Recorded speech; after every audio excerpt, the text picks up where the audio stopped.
All right. Hello there. Welcome. Got another, I hate to say fun, but we have another fun episode exploring the Scofield versus Guillard lawsuit, the Tic Toc psychic being sued by the chair of the history department at the University of Idaho. So, the oh, this one's going to be ridiculous. It's ridiculous. Um, so as usual, first place we'll look is the docket. Um, it's a roadmap for what's going on. So, if you recall, last time we looked at, funny enough, number 6 was not on the docket yet. So we looked at 7 and 8. Defendant's motion for relief from judgment and the motion of defendant counterclaim, basically asking Guillard asking for ECF access. So, number 6 is her answer and counterclaim.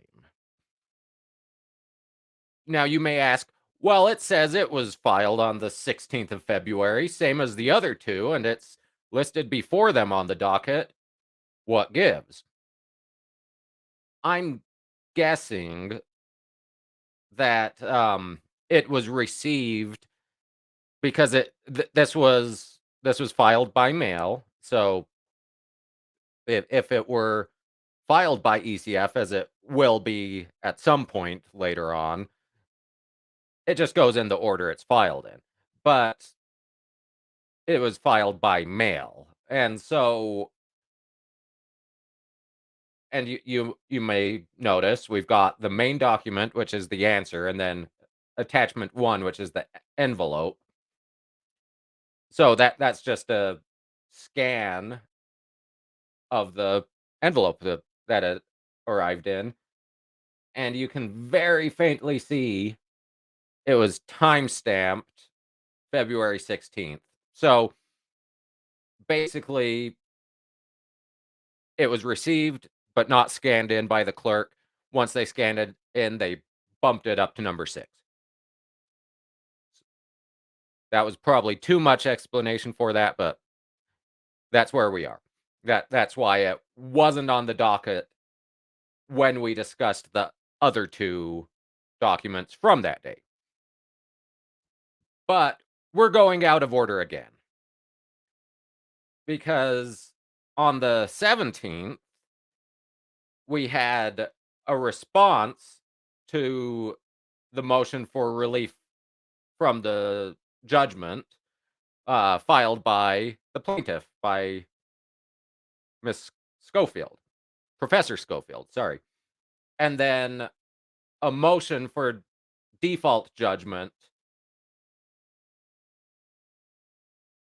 and a memorandum in support of that motion, also filed by Professor Scofield. So I'm going to look at those first because we we, we need to get them out of the way before the crazy. And I think you guys need some time. You need to go prepare your popcorn, prepare a very stiff drink or 7.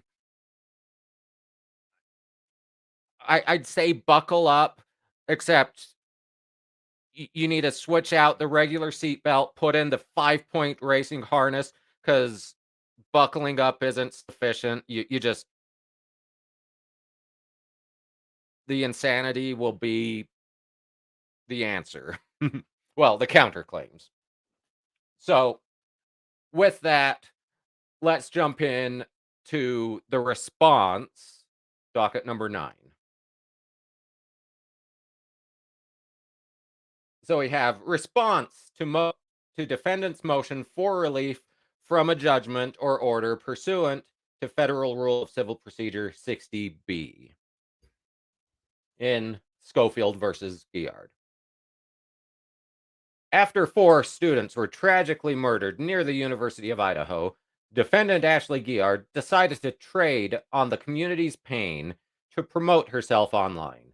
Guillard randomly targeted plaintiff Rebecca Scofield and stated repeatedly to a broad audience that Professor Scofield had an inappropriate romantic affair with one of the victims and then ordered the murder of all four students. Rather than engage in an online feud with Guillard, bringing further attention to Guillard's specious assertions and distracting from the victim's memories, Professor Schofield took the responsible approach, sending two private desist, cease and desist, cease and desist letters before asking the court to intervene. So, what is it that Emily D. Baker says? Lawsuits and motions, they're allegations and shade. That whole paragraph was shade. In response, Guillard ignored the judicial process and defaulted. She now seeks to set aside that default, but this is the rare case where the court should deny such relief. Guillard's default was intentional. She has known about this lawsuit since it was filed. She posted videos almost immediately after the complaint was filed, boasting about how excited she was for the litigation and continuing to defame Professor Schofield. She also posted a video acknowledging that she was served. Guillard has no meritorious defense. Since the complaint was filed, Brian C. Koberger has been charged with the murders, and the Moscow Police Department has issued a statement that it does not believe Professor Schofield was involved with the murders. Guillard refuses to accept reality, instead posting fanciful statements that law enforcement is corruptly targeting Mr. Koberger to protect Professor Schofield. Professor Schofield will be prejudiced by Guillard's untimely participation in this lawsuit. Guillard clearly intends to make this litigation a circus to bring more attention to herself, as she has posted about it constantly, accused Professor Schofield's counsel of witness tampering because Guillard is a spiritual witness to the murders and seeks to assert claims against Professor Schofield and her counsel. These frivolous and untimely ploys will only bring more attention to Guillard, drive up litigation costs for Professor Schofield, and, most unfortunately, distract from delivering justice and finality to the victims' families. So, remember last video, we discussed the standard. We looked at Rule 60 and the standard for overturning a default. And it's basically excusable neglect. Well, they're arguing right here. You can already see it. There is no excusable neglect. She knew about it. She bragged about it. She has no excuse. she just she crapped in the bed and now she wants someone to change the sheets for her.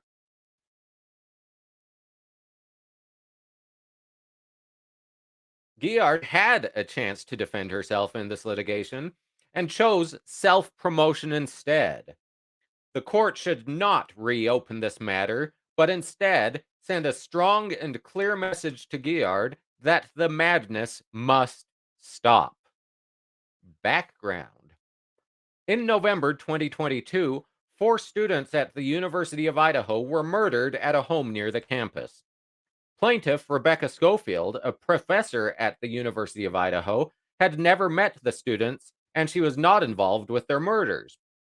Without any regard for the truth, defendant Ashley Guillard began posting sensational Tic Toc videos about the murders, including many videos stating that Professor Schofield had a romantic relationship with one of the victims and then ordered the murders. Guillard's fame rose with each video, as her videos were widely reposted and viewed millions of times. Professor Scofield tried to resolve this matter without litigation to avoid drawing further attention to Guillard's specious statements at the expense of the victims' memories and their families' trauma, and her own reputation and family's safety. She sent cease and desist letters on November 29th, 2022 and December 8th, 2022. Guillard responded by posting more videos, falsely stating that Professor Scofield had a romantic relationship with a student and then ordered the murders. Guillard also posted a video suggesting that she would use one of the cease and desist letters as toilet paper and that Professor Scofield would need to file actual legal documents in a federal court. So I mentioned that video before. Like I said, I'm not going to review the videos myself. They're obnoxious. If you want to watch them, I recommend uh both Atozy and Moist Critical Penguin Zero on YouTube. They both did good videos detailing of small fraction of the videos, but the cease and desist as toilet paper was one that both of them covered. So, and you'll see when we get to the counterclaims, this is this is an important statement. Professor Scofield tried to resolve this matter without litigation to avoid drawing further attention to Guillard. That's an important statement. You'll see in a little bit why. Although I'm sure you can guess. Left with no other options to stop the posts, Professor Scofield filed her complaint. Since then, Guillard's online activity has been too prolific to fully document. At a high level, Guillard has two Tic Toc accounts. Ashley is in the Book of Life and Ashley is God in the Flesh. And a blog, Ash is God. We're going to look at that in a few minutes. Based on what is publicly available on those accounts, she has posted at least 100 videos and 3 blog posts. She also regularly interacts with her viewers in the comments sections. Further, Guillard has posted an approximately 40-minute video on YouTube and had interviews with many news outlets. To provide some specific examples, Guillard almost immediately began posting about the lawsuit, boasting about how she was excited about the lawsuit and continuing to defame Professor Scofield. Guillard was served on December 27th, 2022. That same day, Guillard posted a Tic Toc video acknowledging service, and the Moscow Police Department issued a press release stating that it did not believe Professor Scofield was involved with the murders. 3 days later, law enforcement arrested Brian C. Koberger for allegedly committing the murders. The criminal court later published the probable cause affidavit supporting Mr. Koberger's arrest, and it makes no mention of Professor Scofield. Despite this new evidence that Professor Scofield was not responsible for the murders, and despite clear facts showing Professor Scofield was not involved and that Guillard had made no effort to discover the facts, Guillard continued to post videos making false statements about Professor Scofield. She asserted that Professor Scofield worked with Mr. Koberger and even questioned the integrity of the Moscow Police Department, stating that corruption led to the arrest of Mr. Koberger instead of Professor Scofield. Guillard also posted videos explaining how she would win this case in court and accusing Professor Scofield's counsel of witness tampering. Witness tampering. I mean, come on. Despite her bluster and having plenty of time to post these videos, Guillard never timely appeared or filed responsive pleadings. The clerk of the court thus filed an entry of default on January 27th, 2023. Legal standard. The court may set aside an entry of default for good cause. Federal Rule of Civil Procedure 55C. Courts have broad discretion in determining whether or when the defaulting party has demonstrated sufficient good cause to set aside entry of default, citing King Vision pay-per-view versus Corona from the District of Idaho in 2005. The, the good cause analysis considers three factors. One, whether the defendant engaged in culpable conduct that led to the default. Yep. Two, whether the defendant has a meritorious defense. Or three, whether reopening the case would prejudice the plaintiff. The factors are disjunctive, so the court may deny relief if any of the three factors are met. So, to rephrase that, it's disjunctive, meaning Professor Scofield only has to meet one of the three factors. Although she probably does meet all three, but she only needs one. Number one is I think the strongest. The defendant engaged in culpable conduct that led to the default. She didn't respond. She posted videos instead. She knew she had to respond. She spent her time posting videos. That's not excusable neglect. Although, as I said before, I still fully believe that the default will be overturned. We're at least going to get into answers and yeah.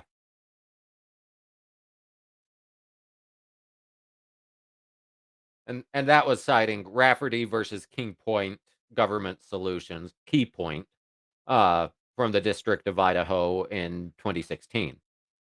The argument. Professor Scofield recognizes that courts favor setting aside defaults, but this is the rare case where the court should exercise its discretion to stop, once and for all, Guillard's shameless self promotion at the expense of Professor Scofield's reputation and the memories of four students who were senselessly murdered.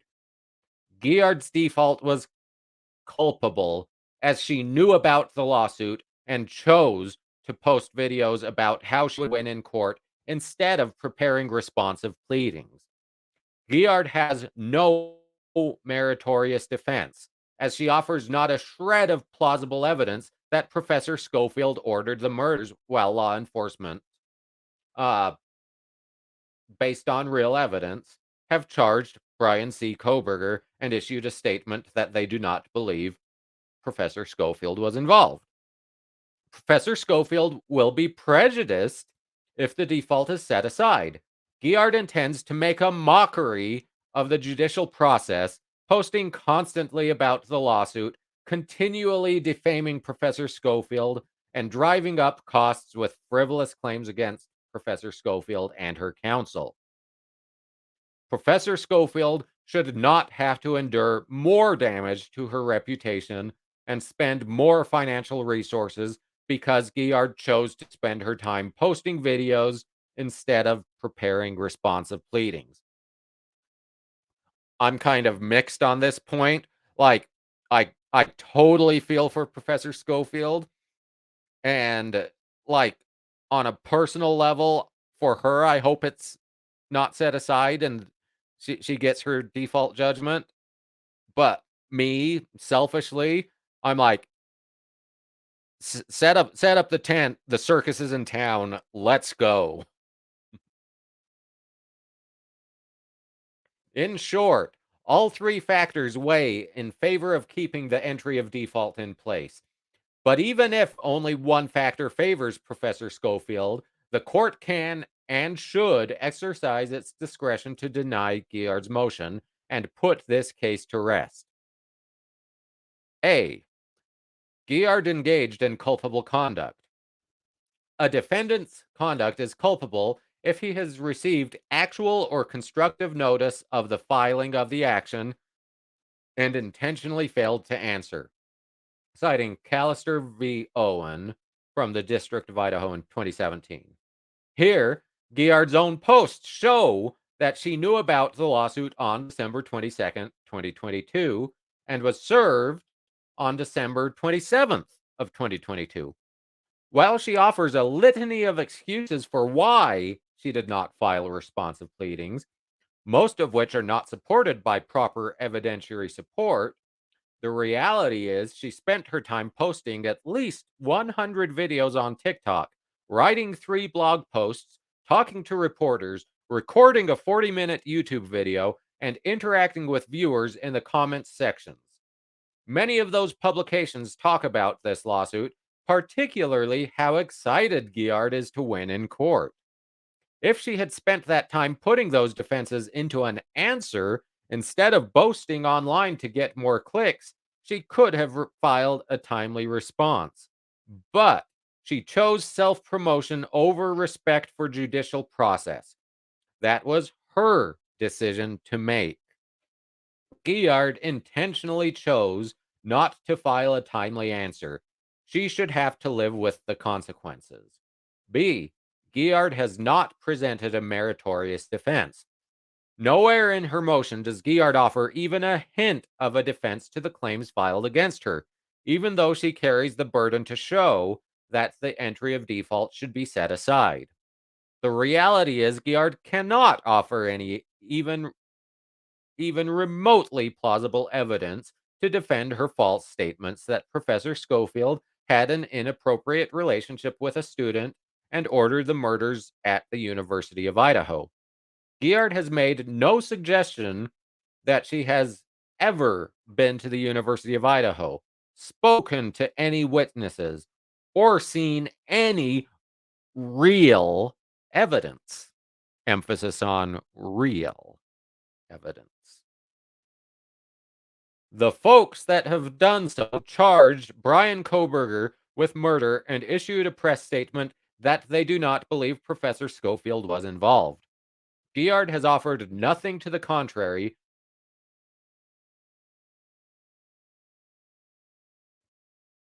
There I am. Other than to post um, baseless accusations online, claiming that the Moscow Police Department is corrupt and is covering up for Professor Scofield. To permit reopening of the case in the absence of some showing of a meritorious defense would cause needless delay and expense to the parties and court system, citing SEC versus Burnett Gray and Co. From the Ninth Circuit in 1993. And C. Professor Scofield will be prejudiced if the default is set aside. Professor Scofield has suffered enough harm from Guillard's antics.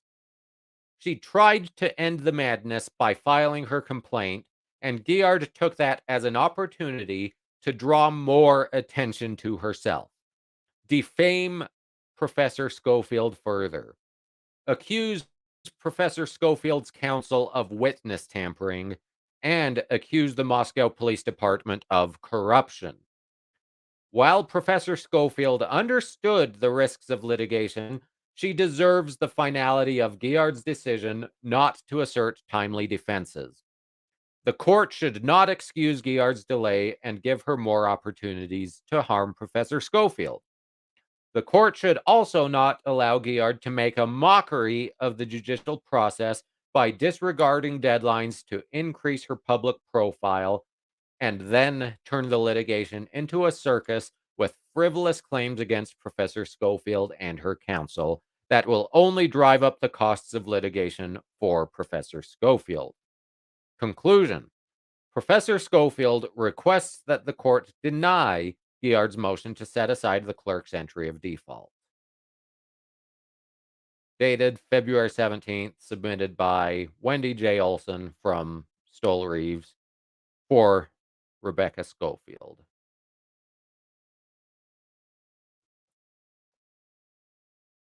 Next, we have the motion for a default judgment, which is ECF number 10. And this one is short and sweet. Pursuant to Federal Rule of Civil Procedure 55B2, plaintiff Rebecca Scofield moves the court to enter default judgment awarding her at least $1,863,304. This motion is supported by the memorandum in support and the affidavit of Rebecca Scofield. That's the motion. The memorandum in support is docket number 10-1. And the intro is a little repetitive, but there's enough different, I think, that it's worth reading. After 4 students were tragically murdered near the University of Idaho, defendant Ashley Guillard decided to trade on the community's pain to promote herself online. Guillard randomly targeted plaintiff Rebecca Scofield and stated repeatedly to a broad audience that Professor Scofield had an inappropriate romantic affair with one of the victims and then ordered the murder of all 4 students.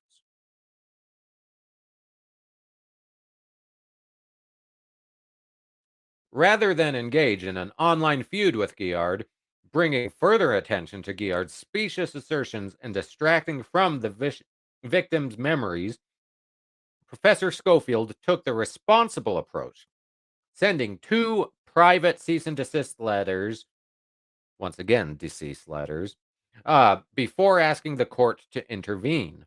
In response, Guillard continued her self promotion, this time while disrespecting law enforcement and the judicial process. She has posted videos acknowledging this lawsuit, advancing conspiracy theories about corruption in the Moscow Police Department, leading to the arrest of Brian C. Koberger instead of Professor Scofield, and asserting additional false statements about Professor Scofield working with Mr. Koberger to order the murders, all while ignoring court deadlines and failing to file timely responsive pleadings. If the court denies Guillard's motion to set aside the clerk's entry of default, it should enter a default judgment. Background. In November 2022, 4 students at the University of Idaho were murdered at a home near the campus. Plaintiff Rebecca Scofield, a professor at the University of Idaho, had never met the students and she was not involved with their murders. Without any regard for the truth, defendant Ashley Guillard began posting sensational Tic Toc videos about the murders, including many videos stating that Professor Scofield had a romantic relationship with one of the victims and then ordered the murders. Guillard's fame rose with each video as her videos were widely reposted and viewed millions of times.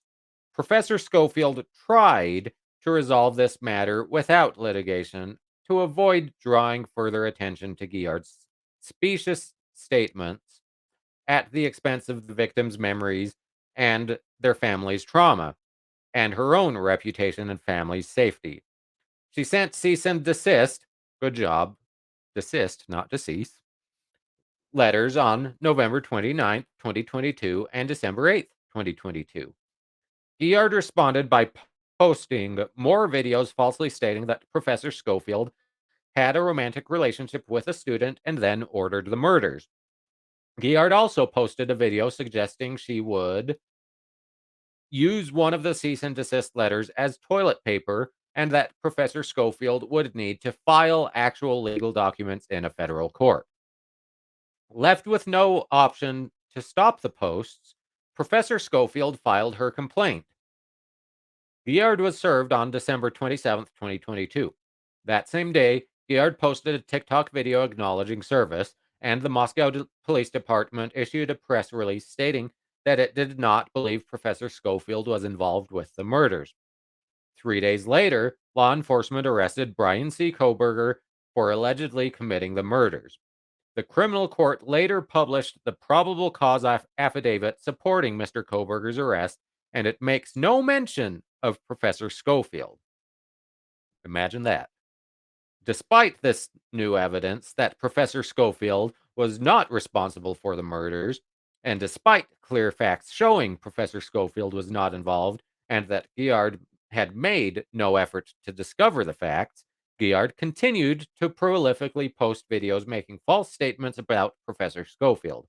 She asserted that Professor Scofield worked with Mr. Koberger and even questioned the integrity of the Moscow Police Department, stating that corruption led to the arrest of Mr. Koberger instead of Professor Scofield. Guillard also posted videos explaining how she would win this case in court and accusing Professor Scofield's counsel of witness tampering, which still is ridiculous no matter how many times I see that. Despite having plenty of time to post defamatory content online, Guillard failed to timely file responsive pleadings.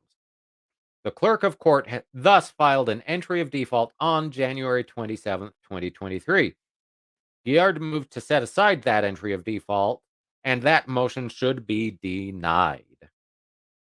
Legal standard. When a plaintiff's claim is not for a sum certain would be she caused this breach of contract, which would have paid me $1 million. Therefore, I demand payment of $1 million. That's the sum certain. The plaintiff must apply to the court for a default judgment, citing Federal Rule of Civil Procedure 55B2. District court's decision whether to enter a default judgment is a discretionary one, citing Aldabe or Aldabi versus Aldabe or Aldabi from the Ninth Circuit in 1980. In evaluating the propriety of default judgment, the court is guided by 7 non-exclusive factors. So once again, you don't have to meet all of these factors. Number 1, the possibility of prejudice to the plaintiff. 2, the merits of plaintiff's substantive claim. 3, the sufficiency of the complaint. 4,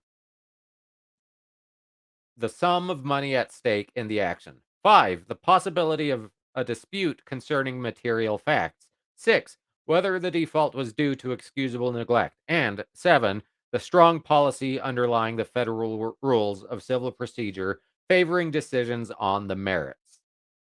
Citing Black Mountain Investment Holdings versus New Chanvre. I'm assuming that's French, and I don't speak French. Which is from the District of Idaho in 2021. Argument. Oh, and that was quoting Itel versus McCool from the Ninth Circuit in 1986, which I bring up because the argument, the court should first consider the Itel factors and find that default judgment is appropriate.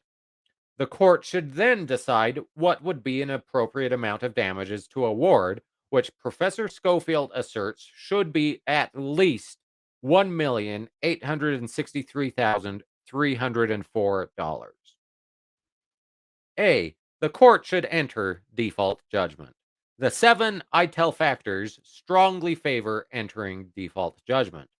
First, Professor Scofield will be prejudiced absent a default judgment. Guillard has had ample time to defend herself. She was served on December 27th, 2022. Since then, she has posted many videos and blog entries that acknowledge this litigation, further defame Professor Scofield, criticize the integrity of the Moscow Police Department for arresting Mr. Koberger, and boast about how Guillard will win this matter in court. That time could have been spent preparing responsive pleadings. The court should reject Guillard's untimely defenses, meaning default judgment is the only way for Professor Scofield to receive compensation. Second and third, Professor Scofield has sufficiently alleged a meritorious claim. When a defendant has defaulted, the court assumes the facts alleged in the complaint are true. The court then considers whether those facts state a claim. So that's basically like analyzing a summary judgment. So you look at it, you say, I'm assuming everything in the complaint is true. And On that assumption, if all of that is true, is there enough there to sufficiently lay out this claim for relief? If yes, you grant summary judgment, or in this case, default judgment, in favor of the plaintiff. If not, it's well, it wouldn't be a 12b6 or summary judgment for the defendant because it just means the lawsuit carries on. Professor Scofield has stated a claim for defamation. In a defamation action, a plaintiff must prove that the defendant, 1, communicated information concerning the plaintiff to others, 2, that the information was defamatory, and 3, that the plaintiff was damaged because of the communication. Citing Elliott versus Murdoch, which is an Idaho state court case out of 2016, which those are the factors in the defamation cause of action in Idaho. A defamatory statement is one that tends to harm a person's reputation, usually by subjecting the person to public contempt, disgrace, or ridicule, or by adversely affecting the person's business. Citing Sirkey versus Sirkey. Uh, Also, I'm assuming this is Idaho Supreme Court from 2020. If criminal conduct is imputed and that conduct amounts to either a crime punishable by imprisonment or a crime of moral turpitude, the allegedly defamatory remarks are actionable as defamation per se. Meaning, you don't have to prove damages. Well, you don't have to prove damages for it to be ruled defamation. You still have to prove damages in order to collect damages. If you don't prove damages, you might get, $1. Here, Guillard has continuously communicated information about Professor Scofield to millions of individuals on Tic Toc. Guillard has repeatedly stated that Professor Scofield had an inappropriate romantic relationship with a student and ordered the murder of 4 students. Both categories of statements are false. Both categories of statements are also defamatory per se. Murder, of course, is a crime of moral turpitude and punishable by imprisonment, and in Idaho, even by death. And to the extent Guillard states Professor Scofield used her position of power as a professor to engage in a sexual relationship with a student, that statement is also defamatory per se. Both statements harm Professor Scofield's reputation. Finally, Professor Scofield has been damaged by Guillard's false statements. She has suffered emotional distress, suffered harm to her personal and professional reputation, and incurred expenses to protect her and her family from individuals who may believe Guillard and seek vengeance. Fourth, Professor Scofield seeks recovery proportional to Guillard's alleged conduct, as described more fully in the next section. Citing Black Mountain. Fifth, the possibility of a genuine factual dispute favors default judgment. The clear facts of which this court can take judicial notice show that Professor Scofield was not involved with the University of Idaho murders. Mr. Koberger has been charged with the crimes that Guillard falsely stated Professor Scofield ordered a different individual to commit. The Moscow Police Department stated that Professor Scofield was not a person they were investigating, and she was not mentioned in the probable cause affidavit supporting Mr. Koberger's arrest. There is no genuine factual dispute, nor the possibility of one. I mean, I don't know. The spirits and tarot cards, aren't they genuine factual disputes? I mean, come on. Sixth, there is no chance of excusable neglect because Guillard intentionally failed to assert timely defenses. Starting the day after the complaint was filed, Guillard has spent her time posting at least 100 videos on TikTok, writing 3 blog posts, talking to reporters, recording a 40-minute YouTube video, and interacting with viewers in the comments sections. Many of those publications talk about this lawsuit, particularly how excited Guillard is to win in court. If she had spent that time putting those defenses into an answer instead of boasting online to get more clicks, she could have filed a timely response. I mean, she could have even filed a motion for a time extension. That takes like 3 minutes to prepare, and she would have had like an extra month to respond, but she didn't even do that. But she chose self promotion over respect for the judicial process. That was her decision to make. Guillard intentionally chose not to file a timely answer. She should have to live with the consequences. I like that statement. That sentence. She should have to live with the consequences. Seventh, while there is strong preference for resolution of claims on the merits, this is the rare case where the court should favor the finality of a default. Guillard's conduct is beyond egregious. She has made a spectacle of the tragic loss of 4 young lives, which insults their memories and compounds the trauma for those affected. She has also caused great harm to Professor Scofield. Instead of responsibly engaging in the judicial process when Professor Scofield filed the suit, Guillard opted to spend her time prolifically posting about the murders and this lawsuit to get more clicks. Guillard's default was intentional, and given the extreme circumstances here, the court should put an end to the circus. Section B. The court should award Professor Schofield at least $1,863,304.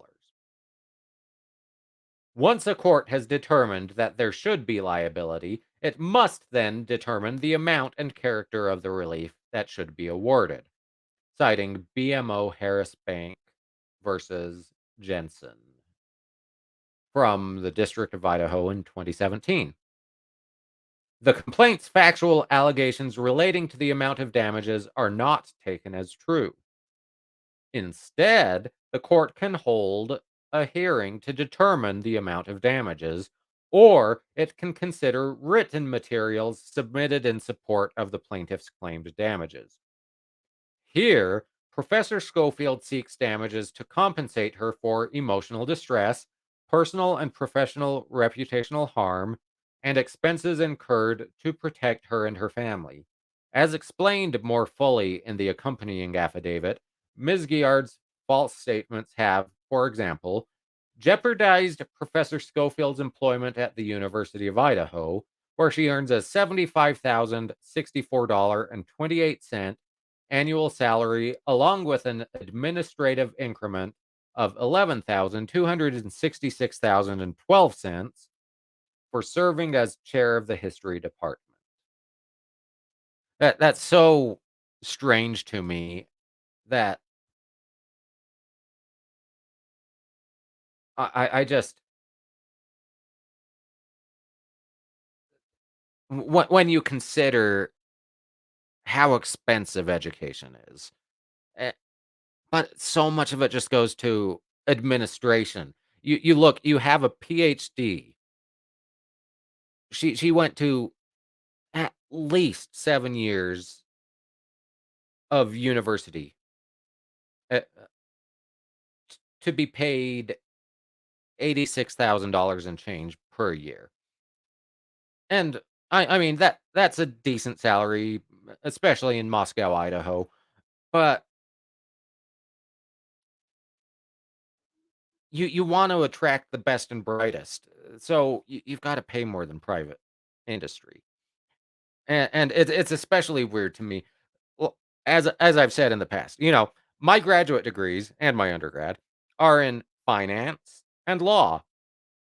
Finance and law professors get paid a lot more than that. Let's just put it that way. Um, Moving on though. Jep So they jeopardized Professor Scofield's advancement at the University of Idaho, including salary increases, promotion to full professorship, and selection for leadership positions.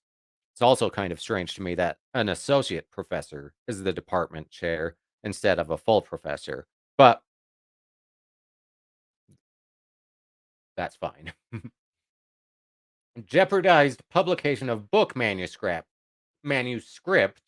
articles, and book chapters that are pending review. Jeopardized Professor Scofield's ability to collaborate with co authors, limited Professor Scofield's ability to perform new studies and produce new work that require speaking to or working with LGBTQ plus populations, caused severe mental distress. Professor Schofield receives hate mail, cries often, cannot sleep, and must take sleep aids. She fears for her and her family's safety as members of the anti education groups oppose her work on gender studies and LGBTQ plus issues at a public institution. Ms. Guillard's homophobic rhetoric and highlighting of Professor Schofield's research amplifies that opposition, and Professor Schofield worries that Ms. Guillard's false statements may prompt somebody to take violent action, either in opposition to her work or to avenge the 4 students who were murdered. To compensate Professor Schofield for these harms, she asks the court to award her at least $863,304 for damages to her personal and professional reputation, the equivalent of 10 years of her current compensation at the University of Idaho. So, this seems weird, eh, but it's understandable too. So, she still has her job. You could argue, well, she still has her job, she's still getting paid, so how can you say she suffered 10 years of salary in loss in damages? But that's the problem with defamation is it's hard to quantify the damages up front, and 10 years down the road, she can't come back and say, "Well, these are the actual damages I suffered." But it's well past the statute of limitations, so now I can't sue. She also asks the court to award her at least $1 million for pain and suffering related to her mental distress. Professor Schofield is unaware of a factual analogous case that has gone to verdict, but she is aware of Almanzar versus Kebby, a recent case where a jury awarded the plaintiff $1 million as compensation for pain and suffering, and $4,088,753 total after the defendant posted YouTube videos and Facebook posts that made false statements that the plaintiff had a sexually transmitted disease, committed infidelity, was a prostitute, and took drugs. So I had to look this up. Almanzar versus Kebby. This is the Cardi B versus Tasha K lawsuit. Um, I obviously didn't cover it. Uh, Emily D. Baker covered it extensively. So if you're interested in looking at that one, go check out Emily D. Baker. As here, the defamatory statements were made using a popular social media website and imputed crimes of moral turpitude. Frankly, Professor Scofield believes the false statements made about her are more severe, as murder is a particularly heinous crime, and she has been made to fear for her and her family's personal safety. So, while she seeks to be reasonable in her request to the court could justifiably exercise its discretion to order a higher award. Conclusion: Professor Schofield requests that the court enter default judgment in her favor that awards her at least $1,863,304. And then finally, finishing off docket number 10, we have 10-2, which is the affidavit of Professor Schofield in support of the motion for default judge. Rebecca Schofield, being duly sworn, deposes and states as follows: I am the plaintiff in this matter. As such, I have personal knowledge of the facts and statements contained in this affidavit. I submit this affidavit in support of the motion for default judgment. I am an associate professor of history at the University of Idaho. I am also the chair of the history department at the University of Idaho. The false statements that defendant Ashley Guillard has made about me have significantly damaged my professional reputation. The University of Idaho, like any educational institution, does not tolerate sexual relationships between professors and students. And of course, everybody finds unconscionable the violent and tragic murders that occurred at the University of Idaho this past November. Ms. Guillard's false statements have thus jeopardized my employment at the University of Idaho, where I earn an annual salary of $75,064.28 and an additional administrative increment of $11,266.12 for serving as the chair of the history department. Ms. Guillard's statements have also jeopardized my aspirations to receive future salary increases, to earn a promotion to full professor, and to be selected for other administrative and leadership positions. Let's see, I scrolled too far. In addition to my teaching, I also publish books and journal articles, contribute to public facing projects like podcasts, plays, conferences, and museum exhibits, accept public speaking engagements, and hope to serve in leadership positions in professional organizations. Like any professional, my reputation is paramount to my professional success. People often search my name before working with me or attending an event that I am participating in. And now, when they do so, my name is associated with murder and sexual relationships with students instead of the extensive body of professional work I have spent over a decade working hard to create. I currently have a book manuscript, articles, and book chapters that are under review for publication. Ms. Guillard's false statements may lead publishers to reject my work. They may also dissuade current or future co authors from working with me. Similarly, I may not be invited to participate in public facing projects, speaking engagements, and leadership positions in my field. My work in gender and sexuality studies frequently relies on speaking to and engaging in LGBTQ plus populations. An unfortunate trope in my field is that of the lesbian professor grooming younger female students for sexual relationships. Ms. Guillard's false statements play into that trope and may cause members of the LGBTQ plus populations to not speak or work with me, which would severely curtail my ability to perform new research and produce new work on gender studies issues.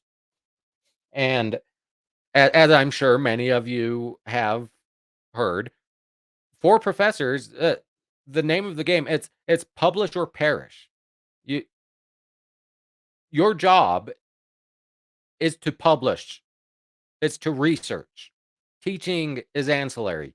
Your job is to publish and research.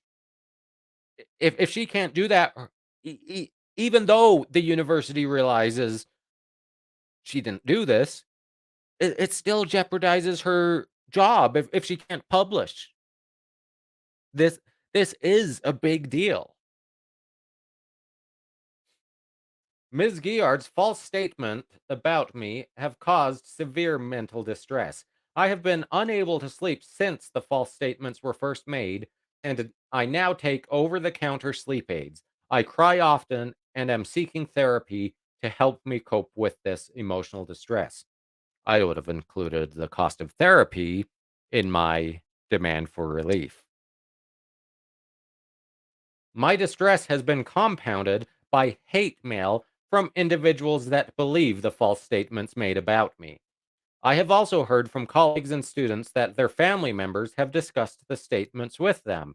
The questioning of my character has been deeply hurtful. I feel shame and humiliation at having been associated with such horrific crimes. These impacts were unanticipated for me as someone who strives to maintain a professional reputation for high quality work, and they have been significant and lasting. Ms. Guillard's continuing false statements, despite my attempts through counsel to get her to stop, amplify my mental distress.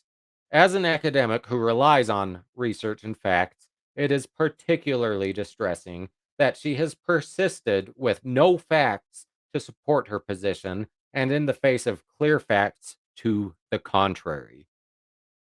As a member of the University of Idaho community, I am also distressed by Ms. Guillard's attempts to profit, even through false publicity, from the tragedy that has impacted people I see every day. I also fear for the safety of my family and myself. Because of my work on gender studies and LGBTQ plus issues, my work is particularly vulnerable to ad hominem attacks related to Ms. Guillard's false statements. Some members of anti education groups oppose my employment at a public institution. Ms. Guillard's homophobic rhetoric and highlighting of my research augments that opposition, and I worry her false statements may prompt somebody to take violent action, either in opposition to my work or because they believe I am a predator. I have spent $466.29 on security cameras and door sensors to protect my family. Despite these precautions, these fears have amplified my emotional distress and I have struggled to feel safe. I declare under penalty of perjury that the foregoing is true and correct. Dated February 16th, 2023, signed by Rebecca Scofield. So that is the plaintiff's position on this matter so far.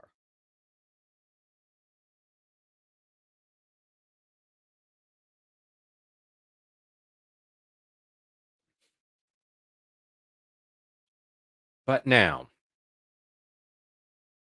we're in for the crazy. I warned you.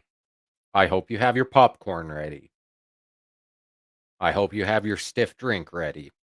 I hope your harness is secure. This is going to be wild. We have the answer and counterclaim filed by Ashley Guillard.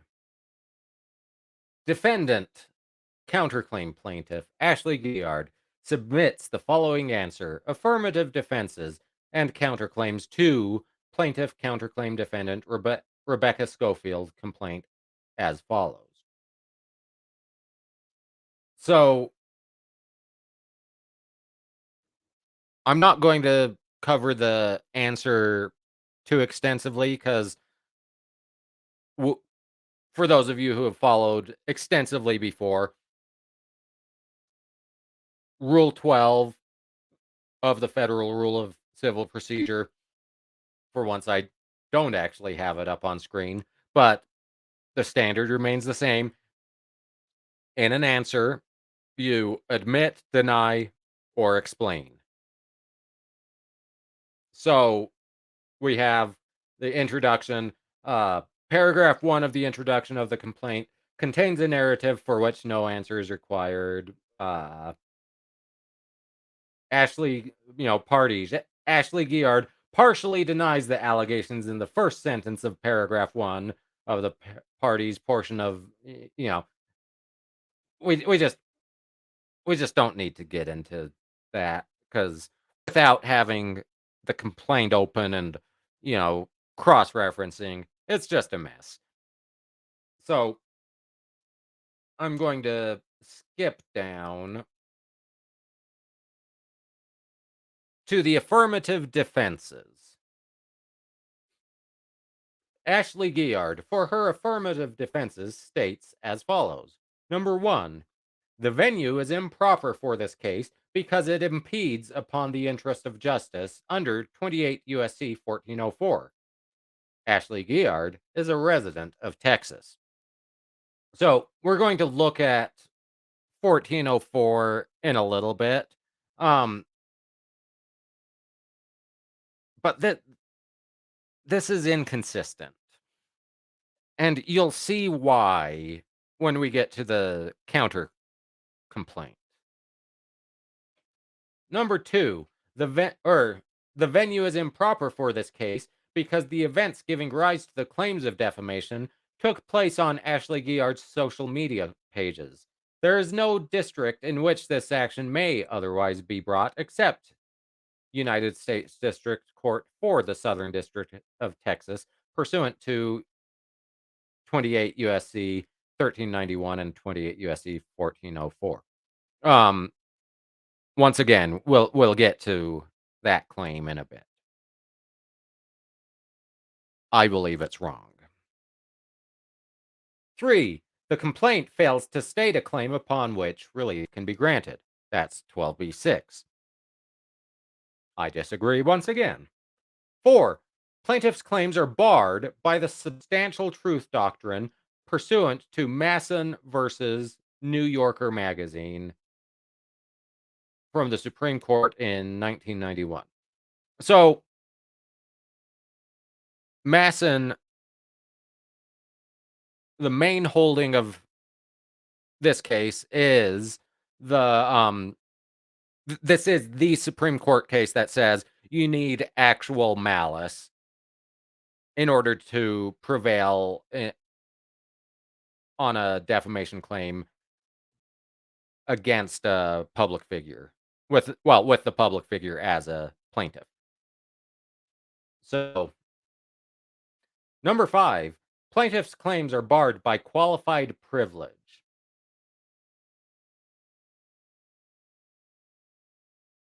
That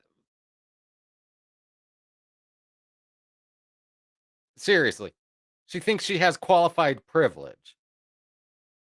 The 4 University of Idaho students were brutally murdered. Without the arrest of the murderers, there's a presumption of danger to the public. University of Idaho constituents and Idaho residents. Discovering and revealing the murders with the intent to get them investigated and arrested is an act to warn others about harm or danger and to bring resolution to the problem. The statements were made in the best interest of public safety. Ashley Guillard made the statements without actual malice. Therefore, qualified privilege permits Ashley Guillard to make the statements that, in a different circumstance, would typically be considered defamatory. I mean, that's just such utter, complete nonsense. Uh, I mean, for starters, who cares about actual malice? I mean, yeah, we discussed actual malice because it's defamation per se, but we don't need actual malice. Professor Scofield is not a public figure, so we don't need actual malice. And she's trying to say, well, I was trying to expose a murderer, so therefore I'm immune from suit. It's like you you You can't write murder porn about a real person. That's just not how it works. If you don't have a reasonable basis to be accusing someone, it, it's just asinine. Number 6, plaintiff's claims are barred by the parameters of the broad freedom of expression guaranteed by the First Amendment of the Constitution of the United States of America. Well, we already know defamation is not protected by the First Amendment. That's one of the exceptions. 7, plaintiff's claims are barred by fraud because they're false, perjurious, frivolous, and claimed with malice to get away, unethical conduct, adultery, and murder.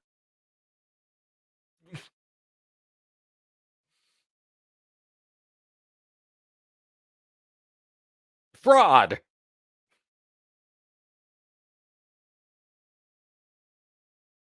perjury, and and claimed with actual malice. So Professor Scofield is acting with actual malice, saying, "I didn't murder these people. This lady is making it up." That's actual malice. But saying, "The spirits told me that she's a murderer," that's not actual malice.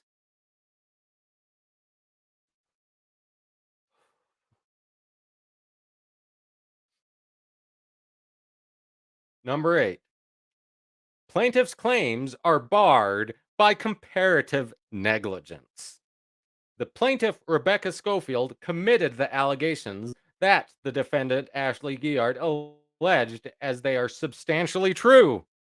The plaintiff, Rebecca Scofield, is at least 51% at fault for being accused of the allegations. Therefore, the plaintiff, Rebecca Scofield, may not recover damages.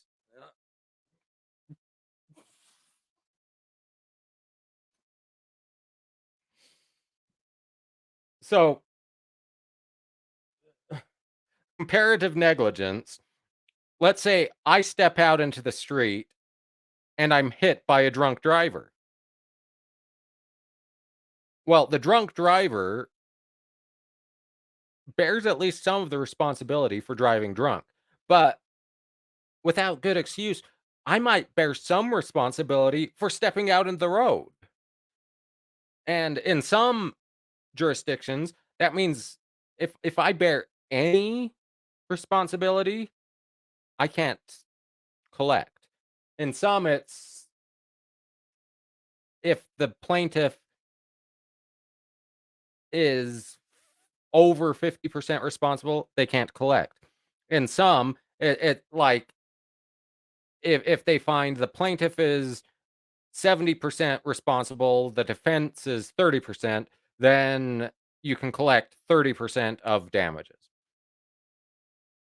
I can't remember the names for all of those. My torts class was a long time ago, but that's basically what the options are, depending on jurisdiction.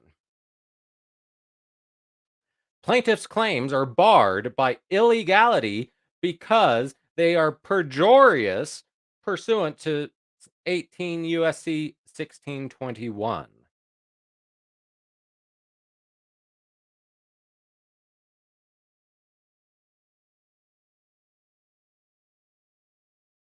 She's saying she can't collect because it's perjury. Well, and she's perjury under 1621, 18 USC 1621. Um, something we often see with pro se litigants in federal court, and you're going to see an awful lot of it in this counterclaim. They think since they're in federal court, they need federal statutory law, like actual federal law. But these are state claim questions. So we need state law. It's diversity of citizenship jurisdiction. So we need state law. And here she's saying, well, this is perjury according to 18 USC 1621. But 1621 says, whoever, having taken an oath before a competent tribunal, officer, or person in any case in law of which the United States authorizes an oath to be administered, that he will testify, declare, depose, or certify truly, or that any written testimony, declaration, deposition, or certificate by him subscribed is true, willfully, and contrary to such oath, states or subscribes any material matter which he does not believe to be true, or in number two, in any declaration, certificate, verification, or statement under penalty of perjury as permitted under section 1746 of Title 28 U.S. Code, willfully subscribes as true any material matter which he does not believe to be true, is guilty of perjury. So this is criminal perjury. But here's the thing. You'll notice this is testimony. If they're under oath, if they for testimony, a declaration, a deposition. So really the only thing we have here is the affidavit we just wrote. That's the only thing under the penalty of perjury so far. So for starters, there is no perjury. But even aside from that, it's that's a legal conclusion. That's for the judge to make.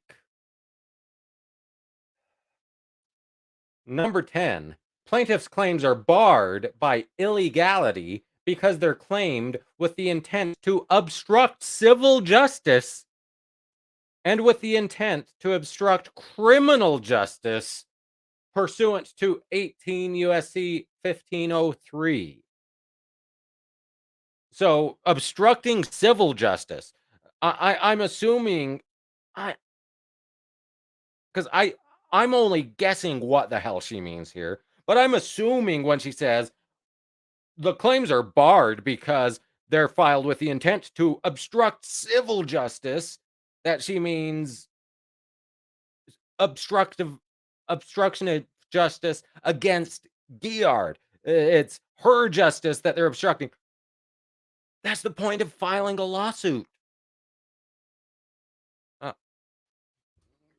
and criminal obstruction of justice, 18 USC 1503, whoever corruptly or by threats or force or by threatening letter or communication endeavors to influence, intimidate, or impede any grand or petite jury or officer in or of any court of the United States, or officer who may be serving at an examination or other proceeding before any U.S. magistrate judge or other committing magistrate in the discharge of his duty or injures any such grand or petite juror in his person or property, blah, blah.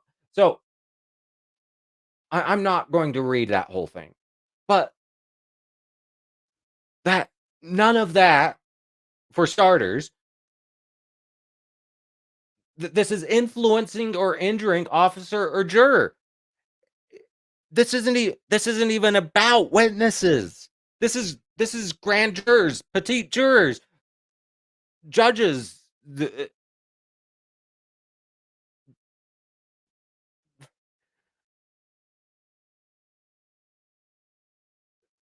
But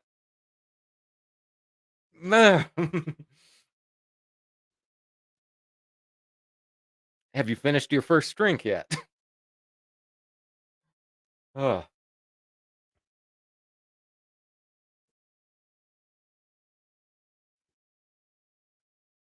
now we're getting into even crazier territory. And some of this I find personally offensive. I feel personally slighted, but we'll get to that. Counterclaim plaintiff Ashley Guillard bring these counterclaims against counterclaim defendant Rebecca Scofield and counterclaim defendant attorney Wendy Olson, counterclaim attendant Elijah Watkins, and counterclaim defendant attorney Corey Carone, attorneys with Stoll Reeves in Boise, Idaho, and allege as follows. Nature of the counterclaims. As set forth more fully below on December 21st, 2022, Rebecca Scofield and the attorneys filed a complaint against Ashley Guillard, notwithstanding the fact that the claims are false, defamatory, and with the intent to obstruct justice for the case of the murder of the 4 University of Idaho students. And in keeping with the history of the plaintiff, you may remember in the complaint, they referred to the students, the victims, by initial. Guillard does not extend that courtesy. I'm going to refer to them collectively as the students. Ashley Guillard was the only person aware of Rebecca Scofield's role in the murder of the 4 University of Idaho students who spoke up about it. To stop Ashley Guillard from promulgating her testimony of Rebecca Scofield's role in the murders and to get away with murder, Rebecca Scofield and her attorneys filed a frivolous, perjurious, and defamatory complaint against Ashley Guillard. Now, that whole thing, that's just utterly ridiculous. And they say to stop Ashley Guillard from promulgating her testimony. Number one, it's not testimony. You're not under oath. You're not in the courtroom. You're not being questioned by the prosecutor. It's not testimony. But also, you don't get that out on TikTok. If you think, if you actually believe that someone's the murderer, you go to the police, not TikTok. But like I said earlier, Professor Scofield made a point multiple times in her filings that we just read. We tried to keep this private. We sent private cease and desist letters. We tried not to go to court. We tried not to go to the media. But Ashley Guillard made TikToks making a laughing stock out of the whole process. So,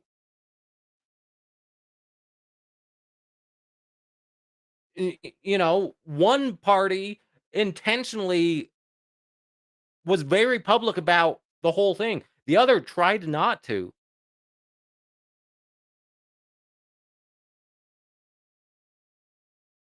But if you really think you're helping the police, go to the police. Don't go to TikTok. Is the point. And the complaint is not defamatory. Period. It can't be. Attorney Olson and Professor Scofield collectively executed a strategy to discredit, embarrass, humiliate, and assassinate Ashley Guillard's character. False accusations of murder are kind of more along those lines, but yeah, go on. By disseminating false statements in a press release that was disseminated worldwide and to most of the major news outlets across America beginning late December 2022 and continuing into January 2023. The false statements made by Olson and Scofield include a false statement that Ashley Guillard decided to use the community's pain for her online self promotion, a false statement that Ashley Guillard made false statements about Rebecca Scofield, knowing they were false, a false statement that Ashley Guillard had no basis to make factual statements regarding any of the events that occurred in Idaho, a false statement that Ashley Guillard made false statements regarding Rebecca Scofield's involvement in the murder of the four University of Idaho students that were not based in substantial truth, a false statement that Ashley Guillard damaged Rebecca Scofield's reputation, a false statement that Ashley Guillard undermined law enforcement efforts, and a false statement that Ashley Guillard compounded the trauma that families of the victims are experiencing. The false statements were spread by way of news media and social media to include all of these news outlets, including Baller Alert. That's the important one. Baller Alert. Um, all those and many more.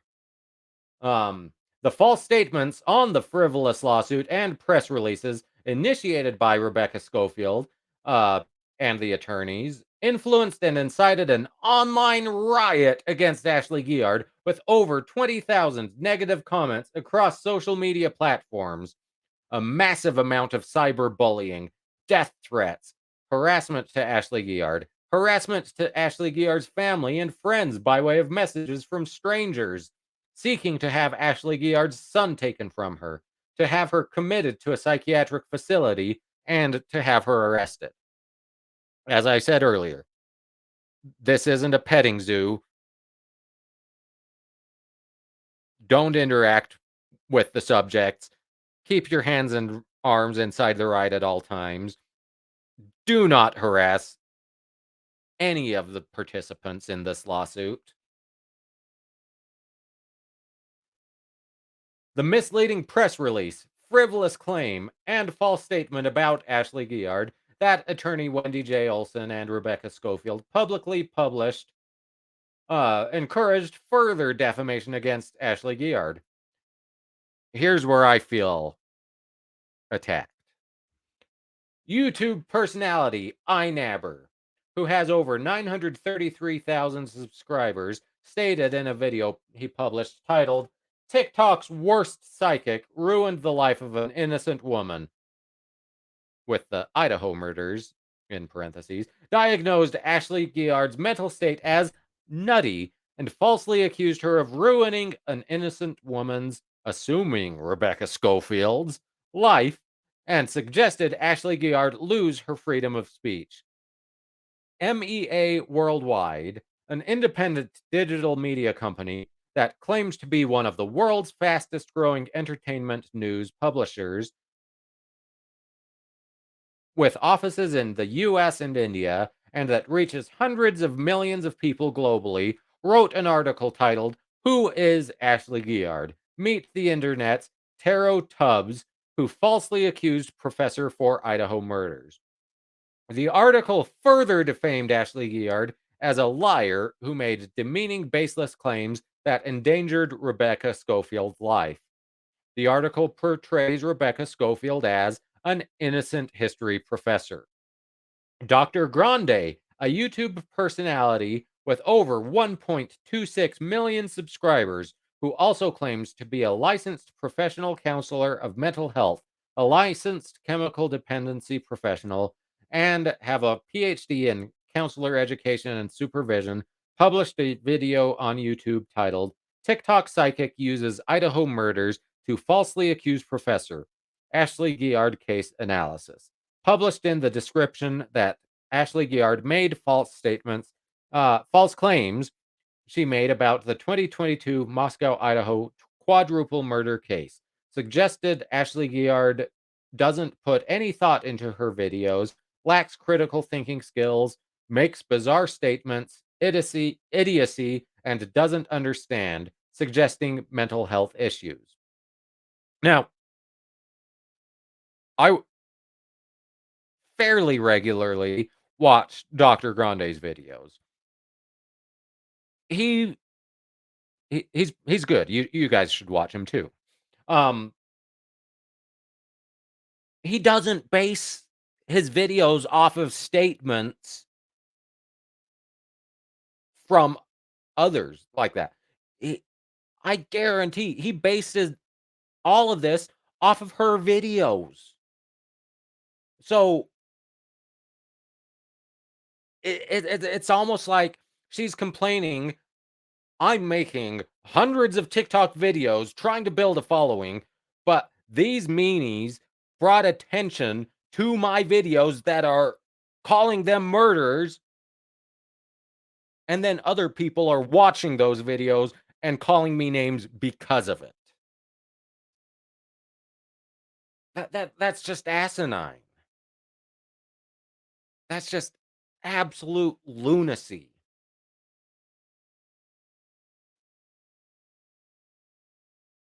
Law and Crime Network published to an published to a network of 4.29 million subscribers, suggesting Ashley Guillard has mental health issues in a video titled "Tic Toc Sleuth Slammed with Lawsuit from Idaho Professor Over Student Murders Conspiracy." YouTuber Marky published a video on YouTube to his network of 376,000 subscribers titled "TikTok Psychic Lies About Innocent Woman to Ruin Her Life." Ashley with WREG News published that Ashley Guillard's actions are appalling in a news coverage regarding the lawsuit. Ashley with WREG News also stated she hoped to hear more about Moscow Police Department following through on pressing criminal charges against cyber sleuths, but more specifically, Ashley Guillard. In the same video, another correspondent referred to Rebecca Scofield as an innocent person. There are plenty more defamatory videos posted to social media, the internet, podcasts, and television media spreading the false statements Rebecca Scofield and Attorney Olson made about Ashley Guillard. Many of the media outlets wrote several articles, posted several YouTube videos, and aired several televised news coverages spreading the false claims and statements that Rebecca Scofield and her attorney, Wendy Olson, made about Ashley Guillard to multi-millions of viewers across the United States and world. Yikes. Like I said, I feel personally attacked. Was my coverage not worth mentioning in that section of the lawsuit? I mean,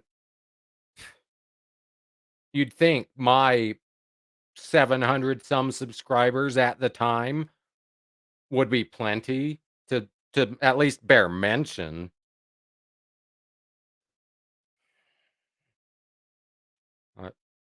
I I'm just I'm offended. But now we move on to the parties. Counterclaim plaintiff Ashley Guillard is an individual residing in Texas. She is an author, entrepreneur, and United States Army combat veteran. Counterclaim defendant Rebecca Schofield is a public figure. What? Huh? A public figure? No. No, no, no, no, no. I mean, maybe in academia, she's a limited public figure for the purposes of academia. For this, you picked a random person. She is so far from a public figure. Whoa. I missed that my first reading. Whoa. A public figure residing in Idaho. She is an associate professor and chair of the history department at the University of Idaho in Moscow, Idaho. Counterclaim defendant Wendy Olson is an attorney, former U.S. attorney for the District of Idaho, and partner at Stoll Reeves in Boise. Counterclaim defendant Elijah Watkins is a trial attorney and partner of Stoll Reeves in Boise. Counterclaim defendant Corey M. Carone is an attorney, former deputy attorney general for the state of Idaho, and an associate of Stoll Reeves in Boise. Jurisdiction and venue. Jurisdiction is proper under 28 USC 1332 because there's diversity of citizenship and the amount in controversy exceeds $75,000. This is where things get fishy. Remember I said earlier when one of her affirmative defenses was improper venue, improper venue. I'm a Texas resident, so it could have only been brought in the Southern District of Texas, and because that's where the events happened.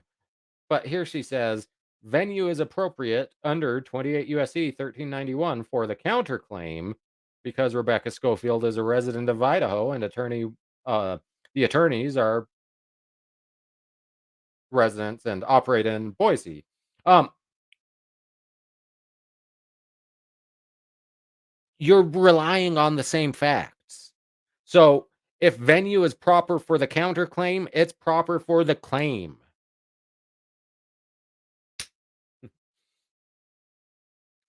Factual allegations. That's a very loose use of the word factual. Counterclaim plaintiff Ashley Guillard incorporates by reference her responses to all prior paragraph of this complaint as if set forth in full herein. As loony as this is, for those of you, and I realize that's most of you, for those of you who follow the coverage of the Delete Laws lawsuit, as loony as this is still better legal writing than we get from Delete Laws. Think about that. December 21st, 2022, Rebecca Scofield filed a frivolous, perjurious claim alleging that Ashley Guillard defamed her with full knowledge that the statements Ashley Guillard made about her are substantially true, with the intent to evade suspicion and to obstruct justice pursuant to 18 USC 1510 by preventing suspicion and to avoid uh, criminal investigation into her role in the murders of the 4 University of Idaho students. Um, so 18 USC 1510, obstruction of criminal investigations. Whoever willfully endeavors by means of bribery to obstruct, delay, or prevent the communication of information relating to violation of any criminal statute of the United States by any person to a criminal investigator shall be fined under this title or imprisoned not more than 5 years.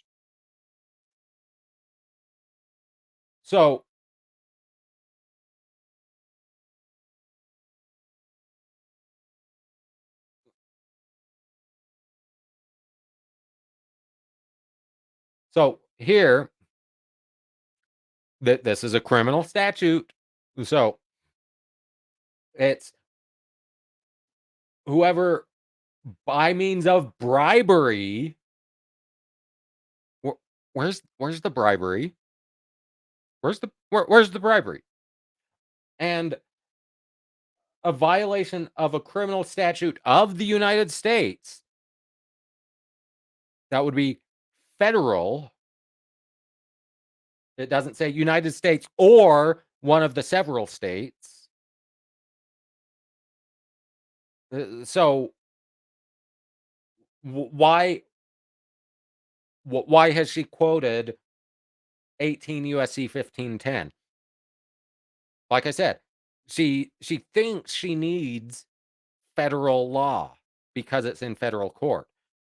But as you can see, this is completely irrelevant. I mean, it would be irrelevant anyway, even if it were state obstruction of a criminal investigation laws. And you'll notice the state hasn't charged her, Professor Scofield, with obstruction.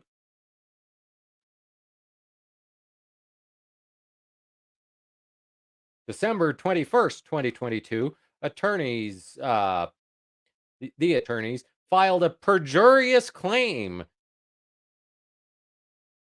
No, it wasn't perjury. For starters, it wasn't made under oath, especially not under oath by the attorneys.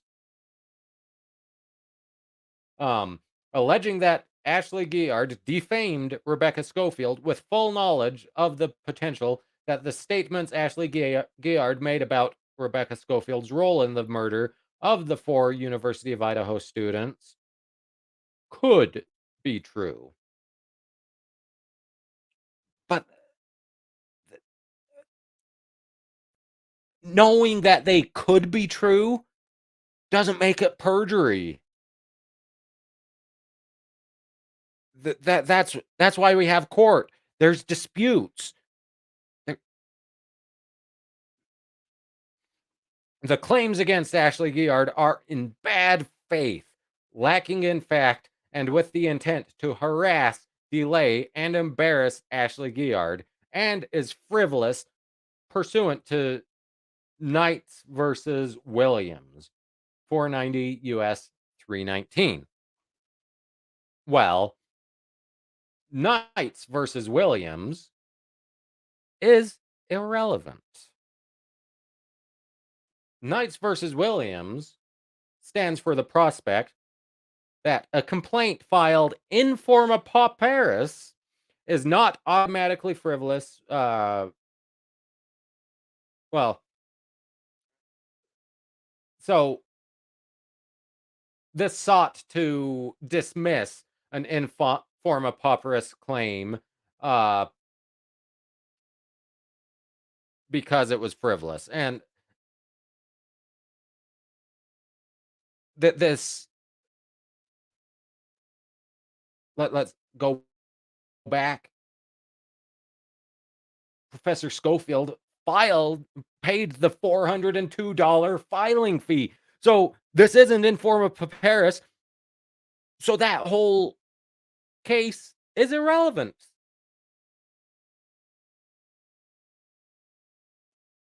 Yikes.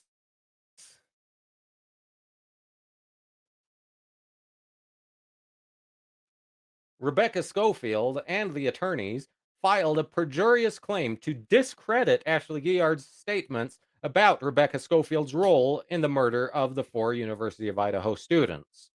The claim was filed with the intent to obstruct justice pursuant to 18 U.S.C. 1510, which we looked at a minute ago, by preventing suspicion of Rebecca Schofield and to avoid criminal investigation into her role in the murders by discrediting Ashley Guillard's statements.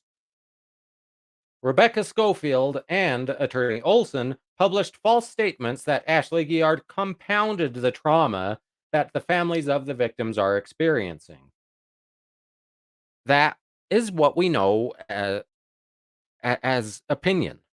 I mean, it's opinion that's well founded, but it's opinion just the same. So, opinion is not defamation. So, I mean, the vast majority of this is absolutely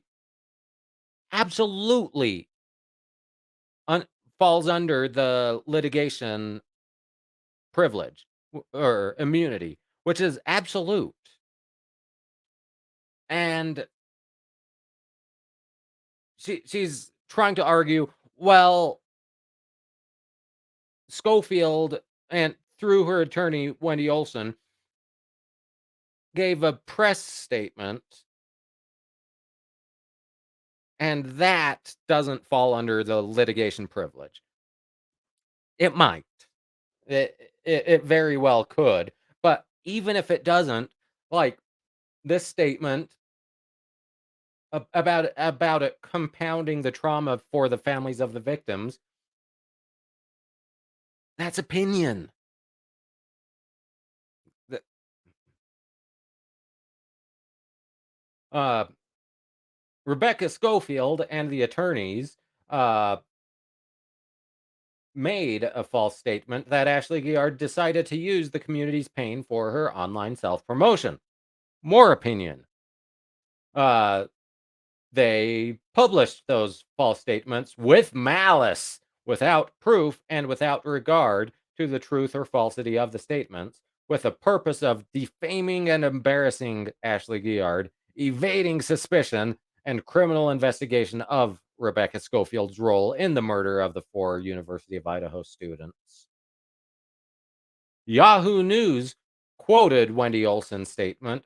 Ms. Guillard has continued to make false statements knowing they are false. Wendy Olson made a statement on Fox News Digital and was subsequently quoted on other media outlets stating, the statements Ashley Guillard made about Professor Schofield are false, plain and simple. Olson told Fox News Digital in a statement, what's even worse is that these untrue statements create safety issues for the professor and her family. I mean, they do. The professors received threats.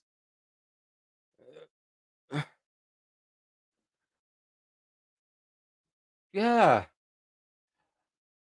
Attorney Olson published those false statements with malice, without proof, and without regard to the truth or falsity of the statements, with the purpose of defaming and embarrassing Ashley Guillard, evading suspicion and criminal investigation of Rebecca Schofield's role in the murder of the four University of Idaho students.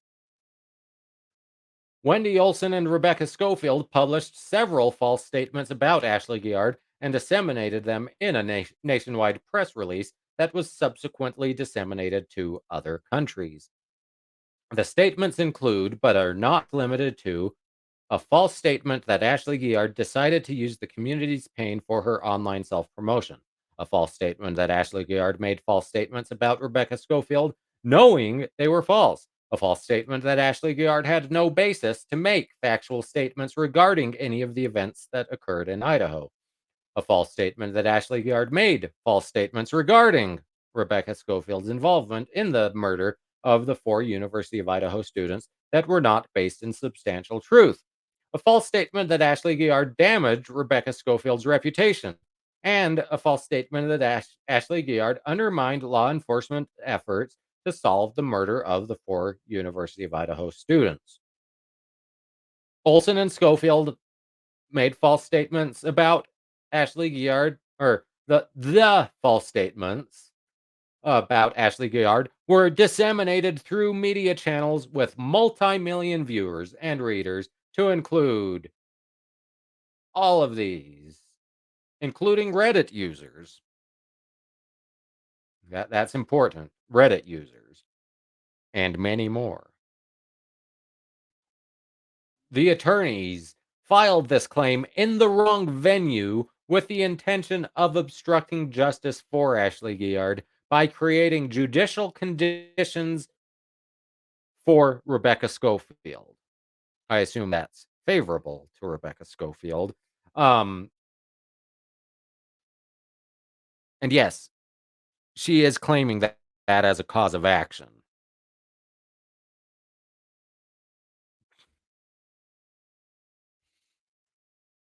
Rebecca Schofield and the attorneys filed false claims against Ashley Guillard and made false statements about Ashley Guillard as a tactic to intimidate Ashley Guillard from making statements about Rebecca Schofield. First counterclaim for relief.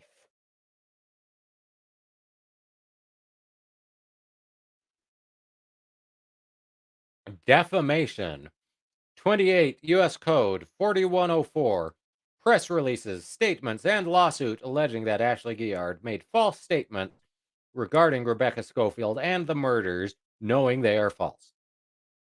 So, once again, we have 28 USC 4101 because she thinks she needs to bring federal law. But The problem is defamation is a state claim, a state common law claim. It's not federal. There is no federal defamation statute. You may say, Joe, it says right here, defamation under 28 US Code 4101.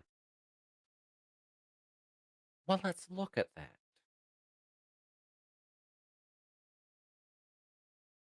Well, this is foreign judgments. 4101 is the definitions, but 4102, the actual statute, the the operative statute is the recognition of foreign defamation judgments. So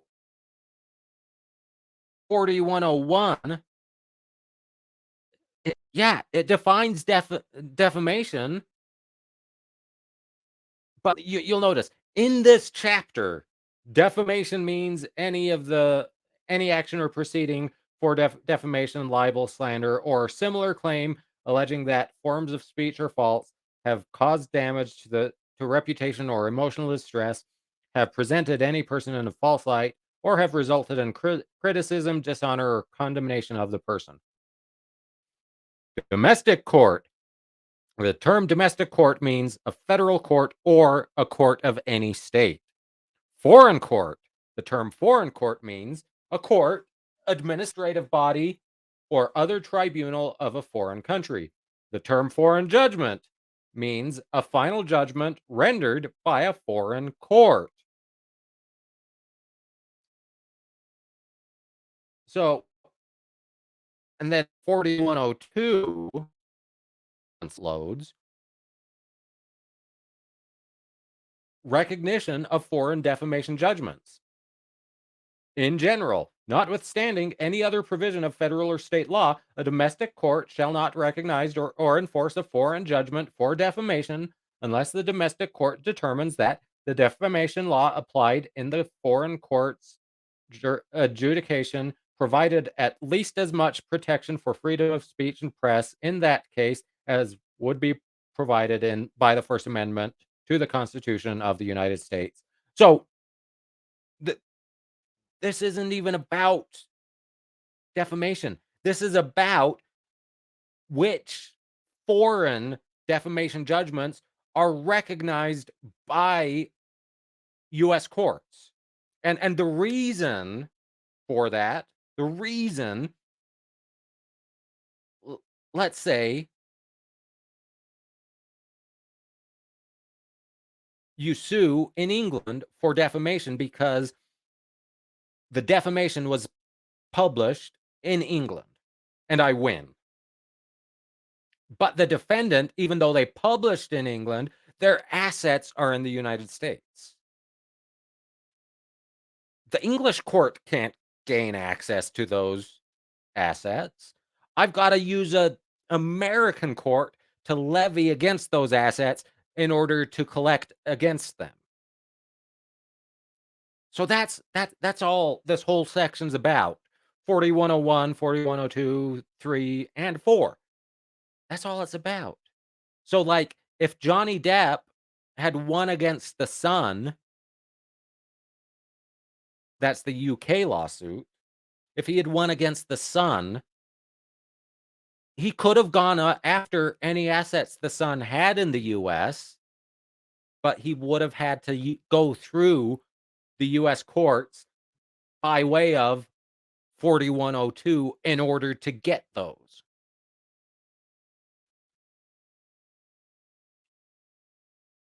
So, to the extent she's pleading 4101 as a cause of action, how the hell is the court going to grant relief on that? That's an easy 12b6.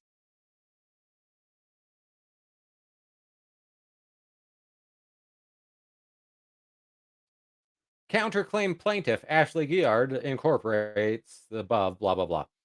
Attorney Wendy Olson made a statement on news media outlets. Ms. Guillard has continued to make false statements knowing they are false. Wendy Olson made a statement on news media outlets that was subsequently quoted on other media outlets stating, The statements Ashley Guillard made about Professor Scofield are false, plain and simple. Olson made a statement on news media outlets about Ashley Guillard stating, what's even worse is that these untrue statements create safety issues for the professor and her family. Olson published those false statements about Ashley Guillard with actual malice. Ashley Guillard strongly stated that she believed her statements about Rebecca Schofield were true, but you had no basis to make those. She did not make any efforts to ask Ashley Guillard whether she thought the statements she made about Rebecca Schofield were true or not. That's not the standard. You don't have to ask, well, did you really think it was true? That's ridiculous. Attorney Olson could not speak with certainty that the statements Ashley Guillard made about Rebecca Schofield were false. Um, but you know who can? Her client. Her client can state categorically, these statements about me are false. I did not know these 4 students. I had nothing to do with it. I did not know Brian Koberger. I did not have anything to do with these crimes. Period.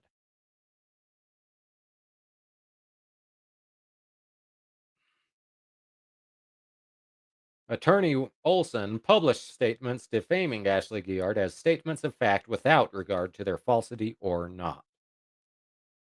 Olson published false defamatory statements about Ashley Guillard in a strategic attack to prevent Rebecca Schofield from being suspected or investigated for the murder of the 4 University of Idaho students. Defamation to a defendant's character in the news media is not a legal remedy for alleged defamation to a plaintiff.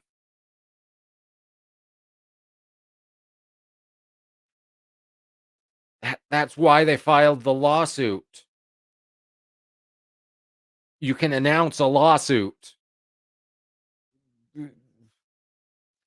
Attorney Olson, with over 16 years of experience as a United States attorney, published defamatory statements to the news media about Ashley Guillard with full knowledge that they were defamatory.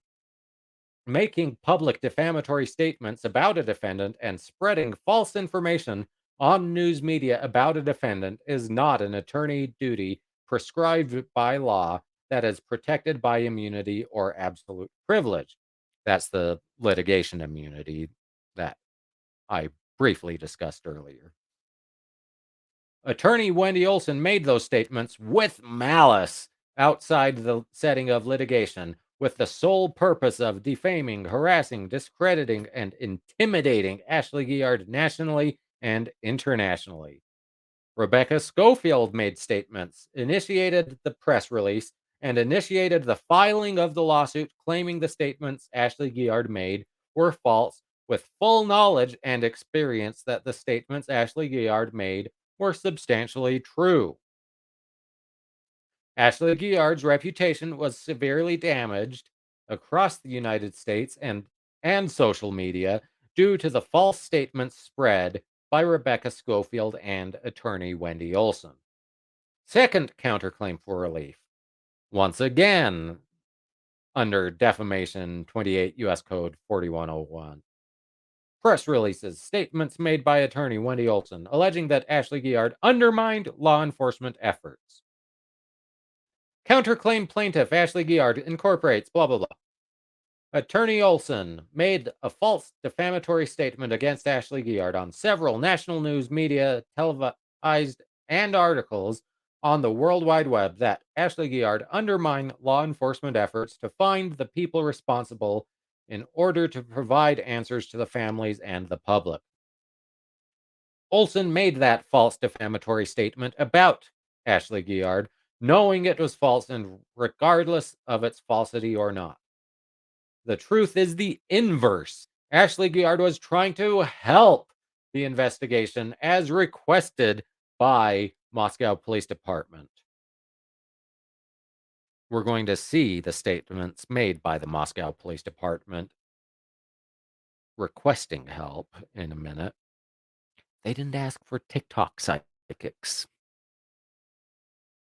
On November 23rd, 2022, the Moscow Police Department made a public statement. Tips: detectives are looking for context to the events and people involved in these murders. Anyone who observed notable behavior, has video surveillance, or can provide relevant information is asked to call the tip line, email them, or upload digital media to the FBI. Ashley Guillard's videos and statements regarding the murder of the four statements and potential murderers were made after this statement. Yeah, they were made after the statement, but were they? Did you observe notable behavior? Do you have video surveillance? Can you provide relevant information? No. On December 7th, 2022, the Moscow Police Department made a public statement seeking more information. Your information, whether you believe it is significant or not, might be the piece of the puzzle that helps investigators solve these murders. Ashley Guillard's videos, and once again, what? Okay, both as to this request for information and the previous one, you'll notice they said call the tip line, email us, or upload digital media to the FBI.gov website. They didn't say, please go out and make 100 Tic Toc videos for us.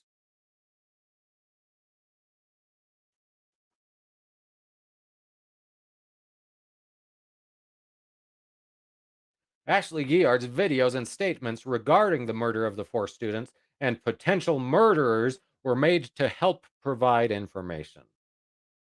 On December 27th, 2022, 3 days before the arrest, the Moscow Police Department made public statements saying investigators believe someone has information that adds context to what occurred on the night of the murders and continue requesting additional pictures, video, and social media content. After the lawsuit was filed, law enforcement did not make a statement to Ashley Guillard or otherwise that Ashley Guillard undermined their efforts. They also didn't respond to you. They like they didn't respond to your videos. They didn't respond to you contacting them. It's almost like they also thought you're full of it.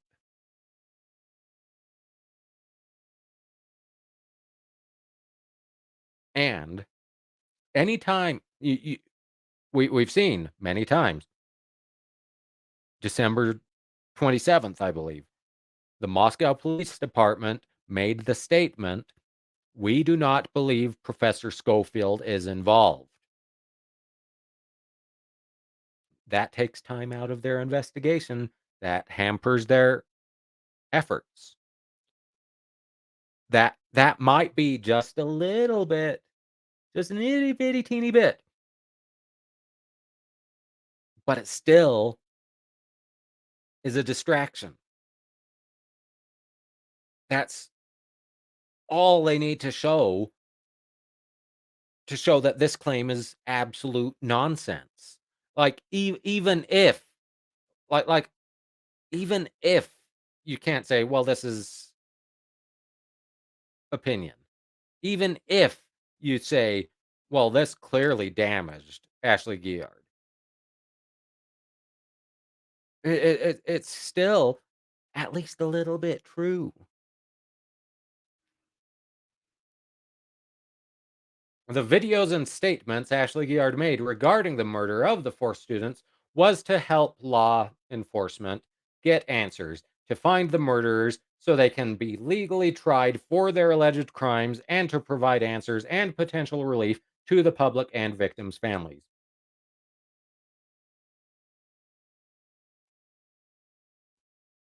Attorney Olson provided those false defamatory statements about Ashley Guillard with knowledge of the statements from the Moscow Police Department requesting more information.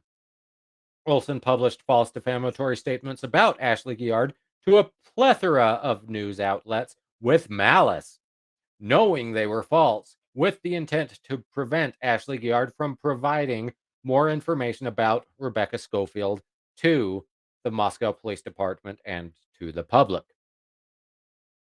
Olson's false defamatory statements about Ashley Guillard incited further news coverage, spreading the defamation, incited online rage on social media, further defaming Ashley Guillard's character, incited the spread of false statements that Ashley Guillard was insane, has mental health issues, suffers from psychosis, has schizophrenia, posting videos for clout, harming the victims' families, insane, causing harm to Rebecca Scofield and her family, and more.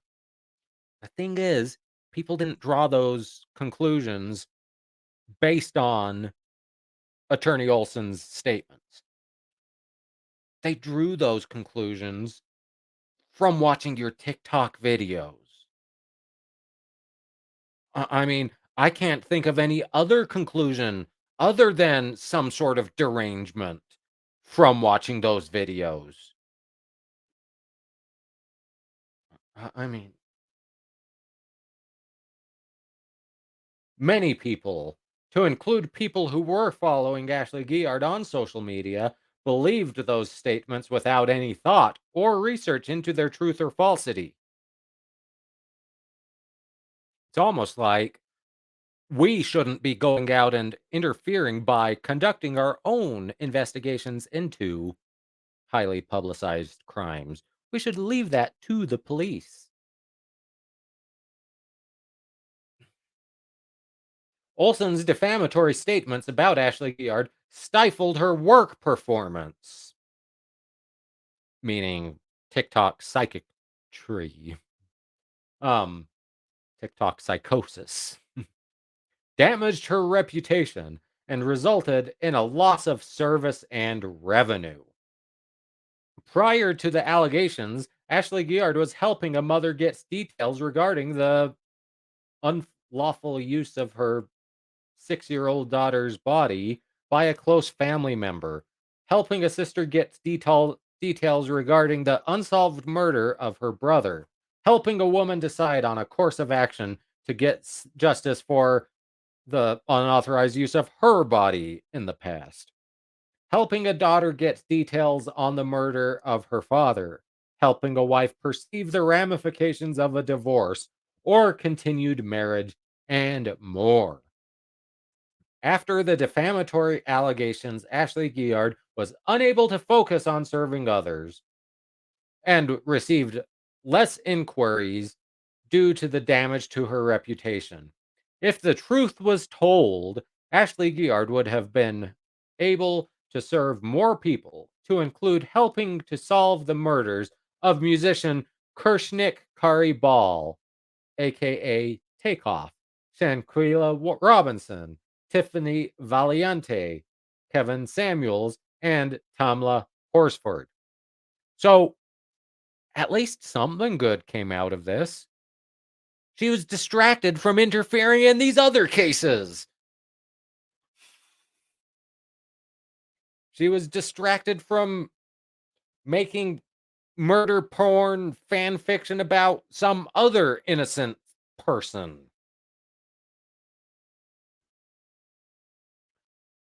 Olson's defamatory allegation to the media about Ashley Guillard undermining law enforcement efforts was made without evidence, with malice, and without regard to its falsity or not.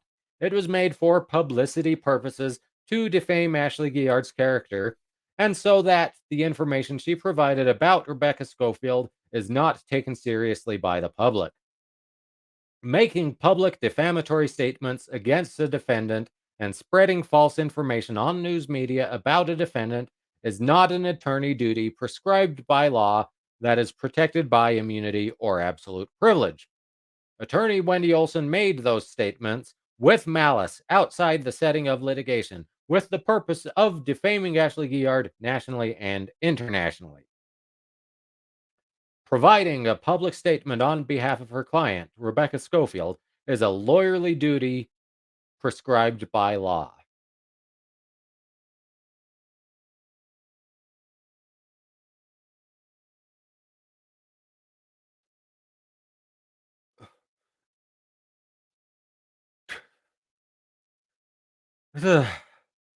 Defaming the defendant, Ashley Guillard, with malice, disseminating false statements to the national and international public is not Attorney Olson's duties prescribed by law. But making a public statement about the case is. That's what she did.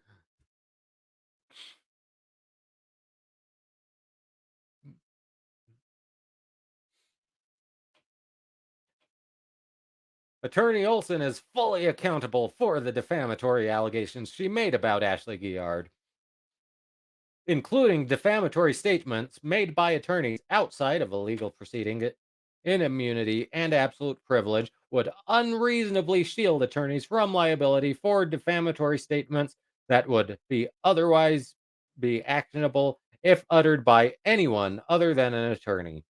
Allowing such actions would permit attorneys to defend their clients by any means without repercussion for illegal or punishable actions.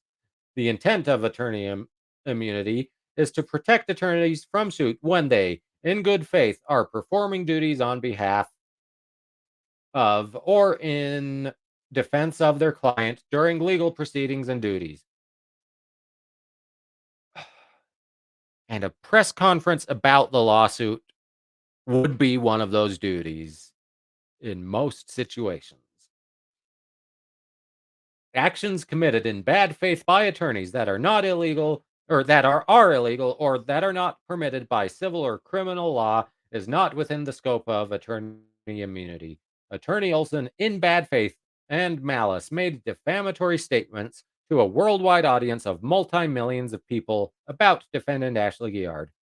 That caused hardship and severe damage to Ashley Guillard's character. Third counterclaim for relief. Once again under defamation 28 U.S. Code 4104, which is still completely irrelevant. Press releases, statements, and lawsuit alleging that Ashley Guillard compounded the trauma that the families of the victims are experiencing and re-victimized the families of the slain students. So, like I said, that's an opinion statement. But if this goes to trial, it's not going to trial. But if this goes to trial, excuse me, they're going to have to put the families on the stand and say, did you find this traumatic to see this Tic Toc psychic write murder porn about your deceased loved one? Yes. Okay, then this cause of action is dismissed. But that's going to even further traumatize them.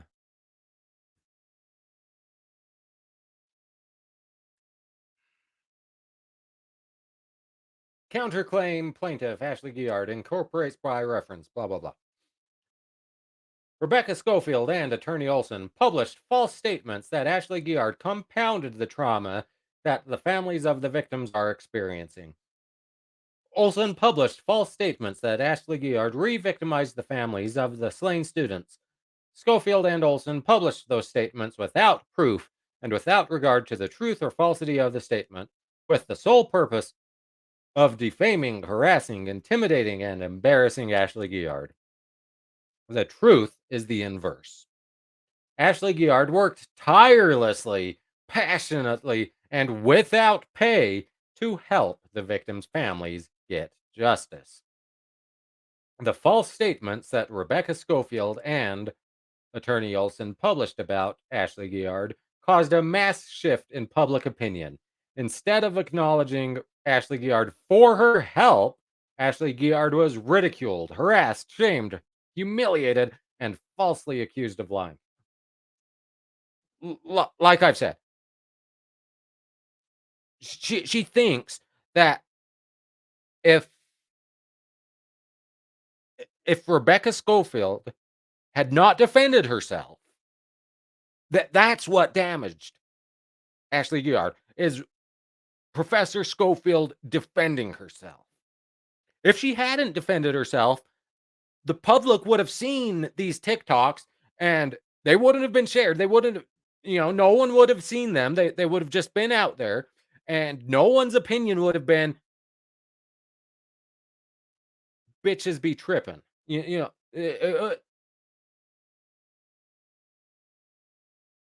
No, you see these TikToks and you think this person is a lunatic. You don't think that because of the lawsuit. You think that because of the TikToks.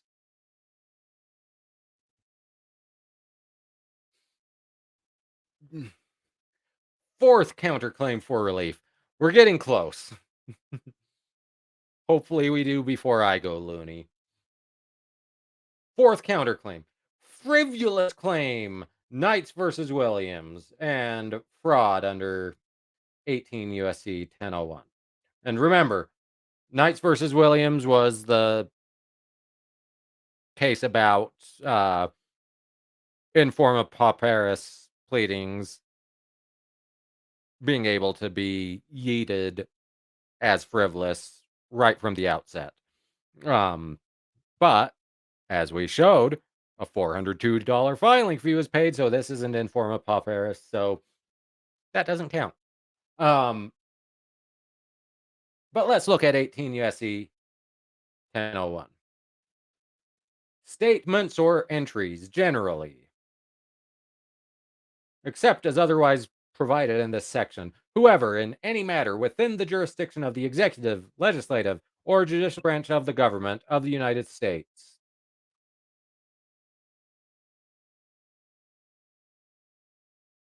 knowingly and willfully falsifies, conceals, or covers up any trick, scheme, or device, a, a material fact, makes any materially false, fictitious, or fraudulent statements or representation, or makes or uses any false writing or document knowing the same to contain any materially false, fictitious, or fraudulent statement or entry, shall be fined, blah, blah, blah.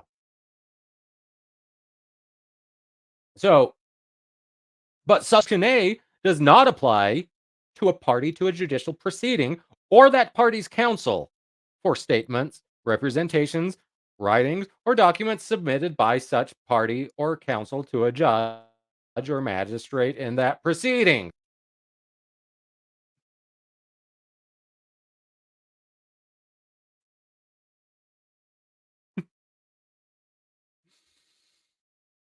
Yeah.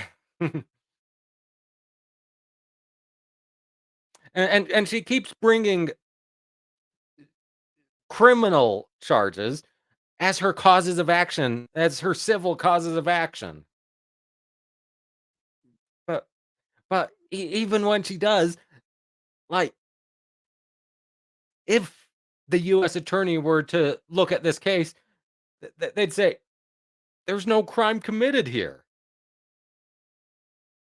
because even if you take subsection A as having been violated, you look at subsection B and you say, oh, well, they're exempt from that anyway. You've got to read the whole thing.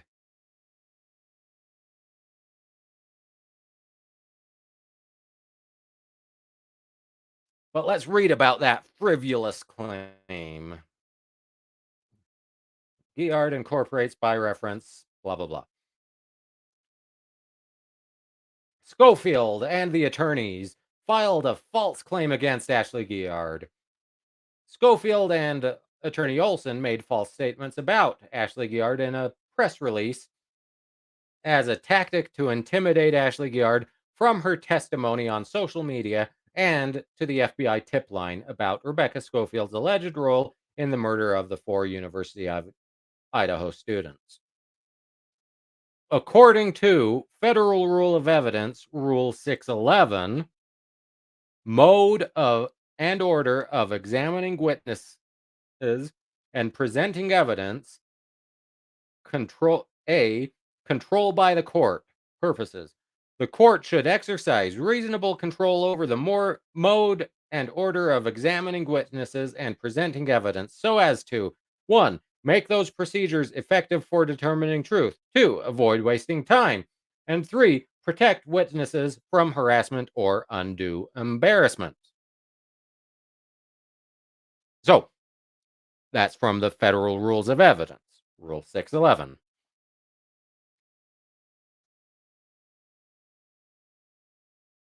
That but that's the mode and order of examining witnesses and presenting evidence. Filing a lawsuit is not examining witnesses and presenting evidence. Examining witnesses and presenting evidence is in trial or, preliminary hearing or, some. But you put a witness on the stand in court. They swear, I swear to tell the truth, the whole truth, and nothing but the truth. And then you ask them questions. That's the purpose of Rule 611, is the mode and control of that. And we haven't got to it yet, but she's specifically, worried about subsection 3 to protect witnesses from harassment and undue embarrassment. That means you can't you can't put your ex-girlfriend on the stand to talk about your traffic ticket and say, you know, isn't it true that you have a very embarrassing STD? Well, I mean, that's irrelevant anyway, so it would be out for that.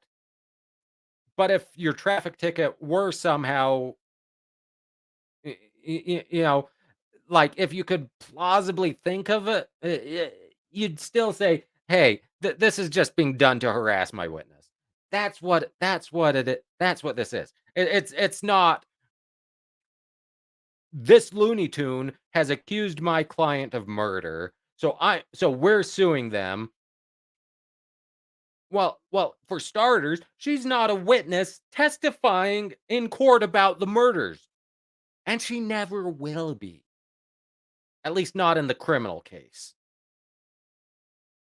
She will never, ever be called by the prosecution or by Brian Koberger's defense attorneys. Never. So she's not a witness being examined and never will be. So this is irrelevant. She could be a witness testifying in federal court on the civil side, but that's completely different.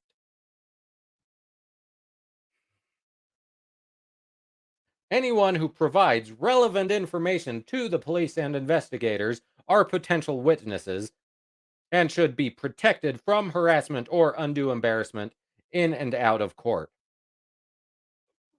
But but Rule 611 doesn't say in and out of court. It says when, the mode and order of examining witnesses and presenting evidence. It doesn't say, sequestration of witnesses and, protection. That's witness tampering. That there are causes of action for witness tampering. But those are completely separate from Rule 611 of the Federal Rules of Evidence. And that's a state crime in state court. So, Federal Rule of Evidence, Rule 611, isn't there. Now, I haven't looked at the Idaho rules of evidence. Most states follow the federal rules of evidence pretty closely, even down to the numbering system. Some don't. Like, for those of you who followed the Brooks trial, Wisconsin does not.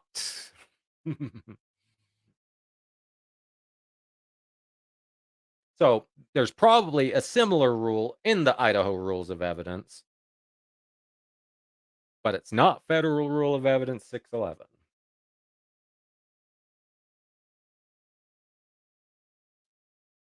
The press release and filing of false claims is a violation of Rule 611. No, it's not. Because it prevents witnesses from providing information that could be helpful to investigators for fear of being sued and for fear of being nationally embarrassed and defamed.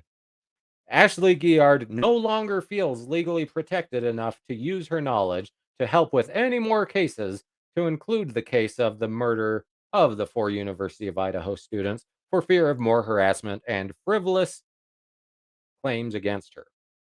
I mean, it's unfortunate that she feels fear,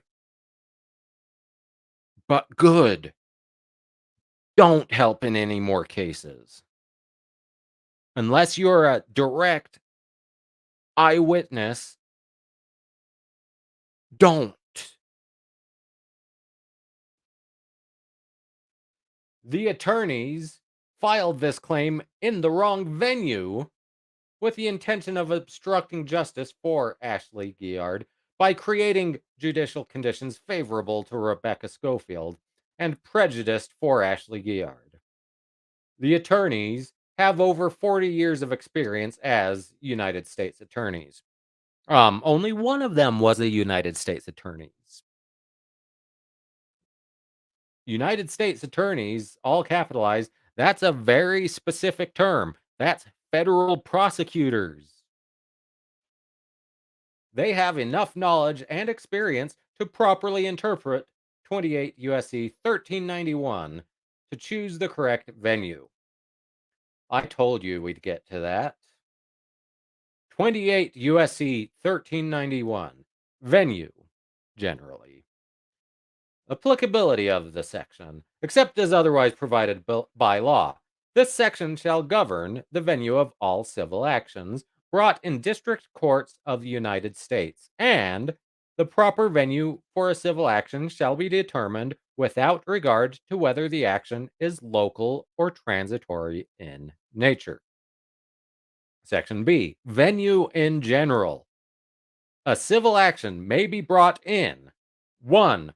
A judicial district in which any defendant resides, if all defendants are residents of the state in which the district is located. 2. A judicial district in which a substantial part of the events or omissions giving rise to the claim occurred, or a substantial part of the property that is the subject of the action is situated.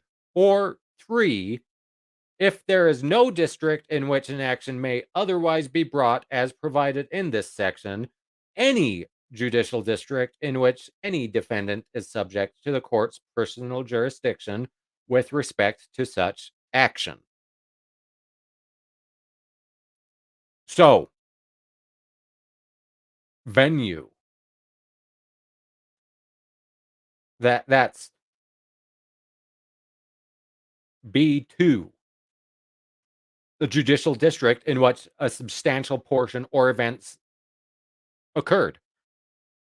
The murders and all of the evidence about the murders are in Idaho, Washington, and Pennsylvania. The majority of the evidence is in Idaho.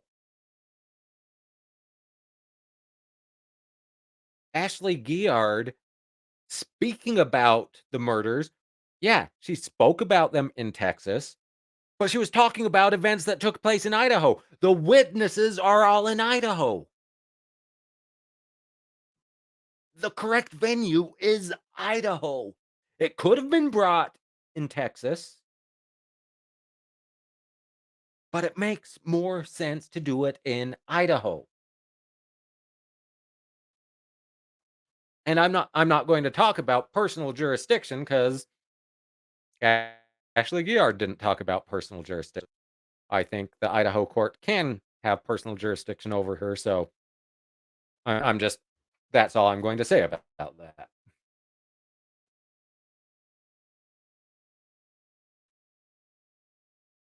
The events giving rise to the civil claims for defamation took place on Ashley Guillard's social media channel on the internet and Ashley Guillard's location. Except the events that gave rise to the whole thing were the murders in Idaho. There is no district in which this action may otherwise be brought except U.S. District Court for the Southern District of Texas, pursuant to USC 1391. The attorneys, with knowledge that Ashley Guillard is a resident of Texas, um, filed this claim in the wrong venue, U.S. District Court for the District of Idaho, with the malicious intent to create unfair judicial circumstances for Ashley Guillard. And what this is not a cause of action. You file a motion to dismiss for improper venue, or you file to transfer to Texas. You can ask for costs for attorney's fees in resolving that, but it's not a cause of action in and of itself. It's ridiculous. Fifth counterclaim for relief: harassment under 18 USC 1514, intentional infliction of emotional distress, and loss of enjoyment of life. So, I've said many times that RICO is the lupus of the legal world. Intentional infliction of emotional distress is the next thing you rule out. It's like you rule out lupus and then you rule out whatever's next. This is the whatever's next in the legal world. It's ne- it, it's so hard to prove intentional infliction of emotional distress. It's such a high bar. You especially here. And harassment under 18 USC 1514. Civil action to restrain harassment of a victim or witnesses. A United States District Court, upon application of the attorney for the government. Well, that's not met. Shall issue a temporary restraining order prohibiting harassment of a victim or witness in a federal criminal case. Well, this isn't a federal criminal case, it's a state criminal case. If the court finds from specific facts shown by affidavit or by verified complaint that there are reasonable grounds to believe that harassment of an identified victim or witness in a federal criminal case exists, or that such order is necessary to prevent and restrain an offense under Section 1512 of this title, other than an offense consisting of misleading conduct, or under Section 1513 of this title. That yeah, n- none of that applies. But once again, she she looks well. Here's the federal case law that says harassment. At least it's got harassment in the title. So that's what I'm going to plead. Problem is, it's wrong.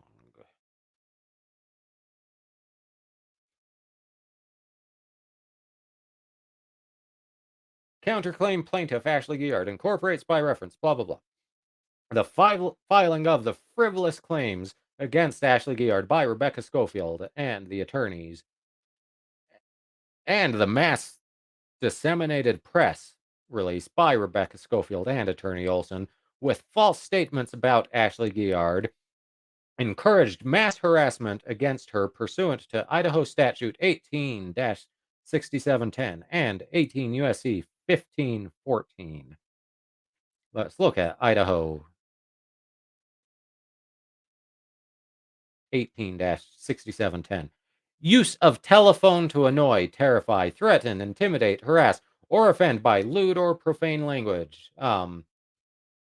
Every person who, with intent to annoy, terrify, threaten, intimidate, harass, or offend, telephones another and addresses to or about such person any obscene, lewd, or profane language, blah, blah, blah. So, did, did they, did Professor Scofield or any of her attorneys call Ashley Guillard and make any of these, lewd or, with the intent to annoy, terrify, threaten, intimidate? No. I mean, she's she's alleging that the press release caused other people to do that. But you've got to sue the other people for that. The people who made lewd or threatening or obscene calls to you. But then that wouldn't be under the Idaho statute. It would be under a relevant Texas statute or the relevant statute of the potential defendants. It, it's just asinine. Ashley Guillard received harassing phone calls, emails, text messages, comments and messages on Instagram, messages and comments on Facebook, messages and comments on Tic Toc, messages and comments on YouTube, messages on Ashley Guillard's website, www.ashisgod.com, threatening to inflict harm against Ashley Guillard, signing her up for pornography websites, expressing wishes that she'd kill herself, maliciously misdiagnosing her as insane, maliciously misdiagnosing her as crazy, maliciously misdiagnosing her with schizophrenia, maliciously misdiagnosing her with psychosis, expressing the desire to have her arrested for her allegations about Rebecca Scofield, and sending her indecent videos of body parts to include male genitals. Now, all of that, assuming that's true,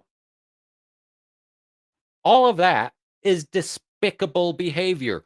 Don't do it to anyone. Just don't. But there's no allegation that any of these were done by Professor Scofield or her attorneys. It's just not there.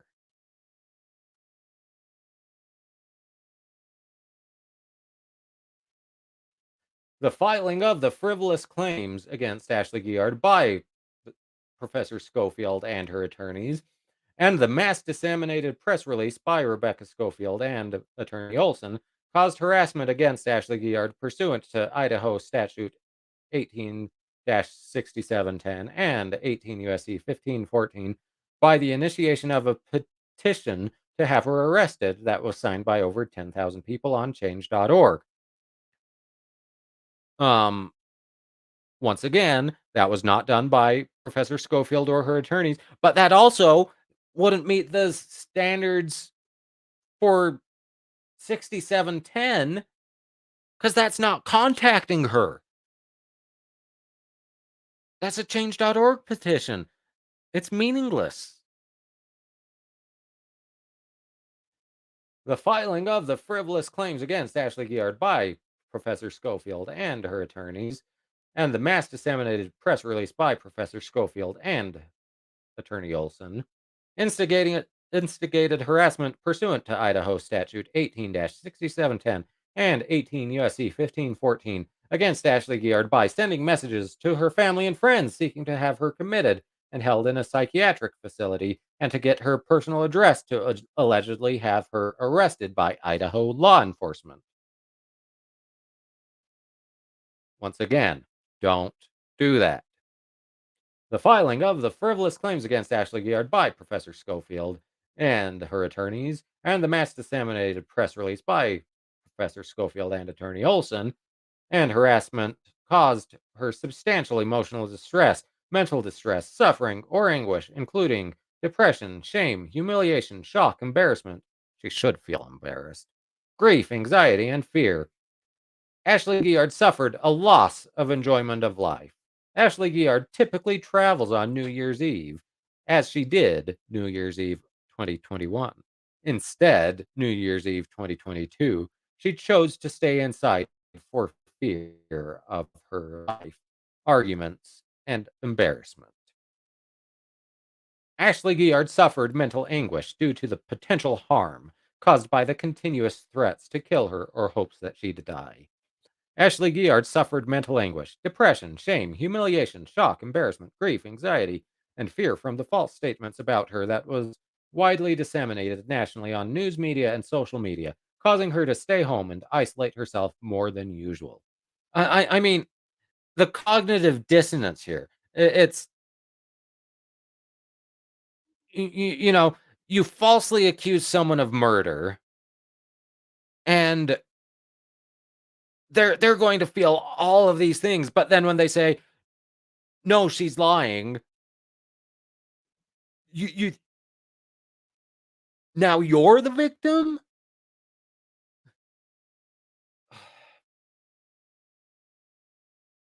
The filing of the frivolous claims against Ashley Guillard by Professor Scofield and her attorneys, and the mass disseminated press release by Professor Scofield and Attorney Olson influenced a massive amount of news media and social media articles and videos that further disseminated the false statements, causing Ashley Guillard to be publicly ridiculed, humiliated, shamed, and threatened. The prayer for relief.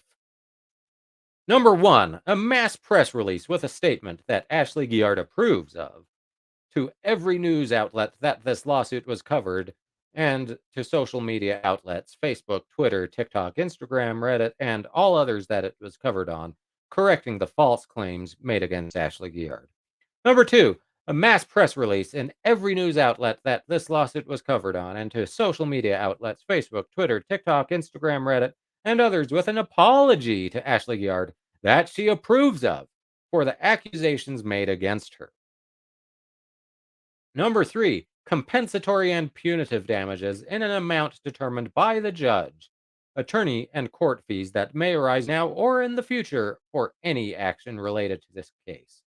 Four, for judgment dismissing the plaintiff's claim for improper venue pursuant to Federal Rule of Civil Procedure 12b3 with prejudice. Number five, for summary judgment on the counterclaim. Yeah, you're not getting summary judgment just off this counterclaim. That's asinine. Number six, prejudgment and post-judgment interest. And seven, all such other relief as the court deems just and equitable. And then Roman numeral 7, request for summary judgment, Federal Rule of Civil Procedure, Rule 56. 8, Ashley Guillard requests a summary judgment for the counterclaim. Signed February 14th, 2023. Signed by Ashley Guillard and served by mail. Good Lord. And because I haven't gone fully crazy yet, we mentioned ashisgod.com. her blog or website or whatever it is. It has 3 blog articles. The first of which was posted on the 2nd of January of 2023. Who is Ashley God? With Guillard in quotation or in parentheses.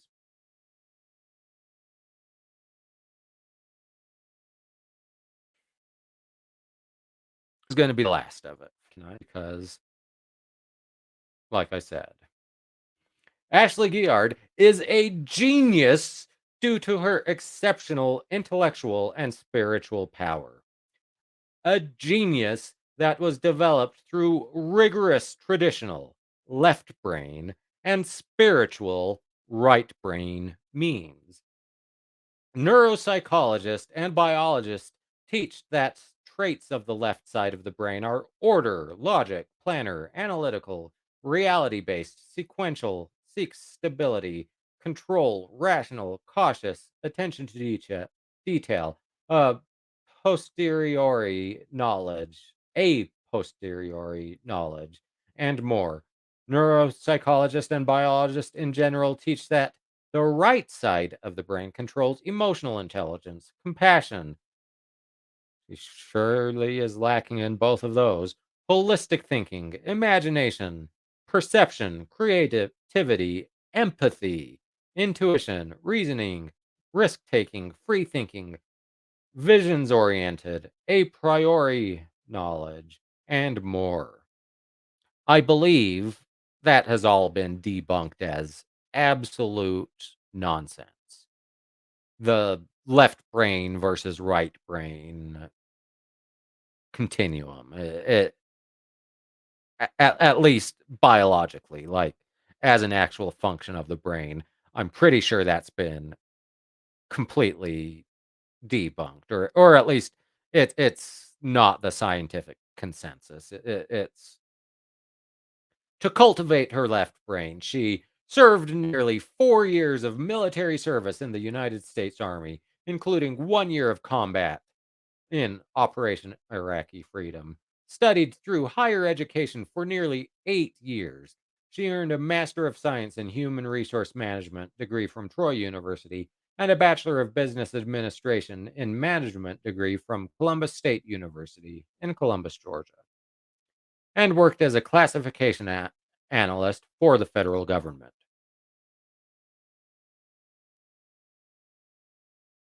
Those institutions of higher education, it's my opinion they should maybe think about revoking those degrees. I mean, she I realize intelligence, the ability to complete tasks,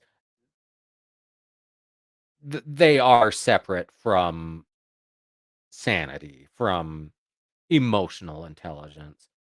My God.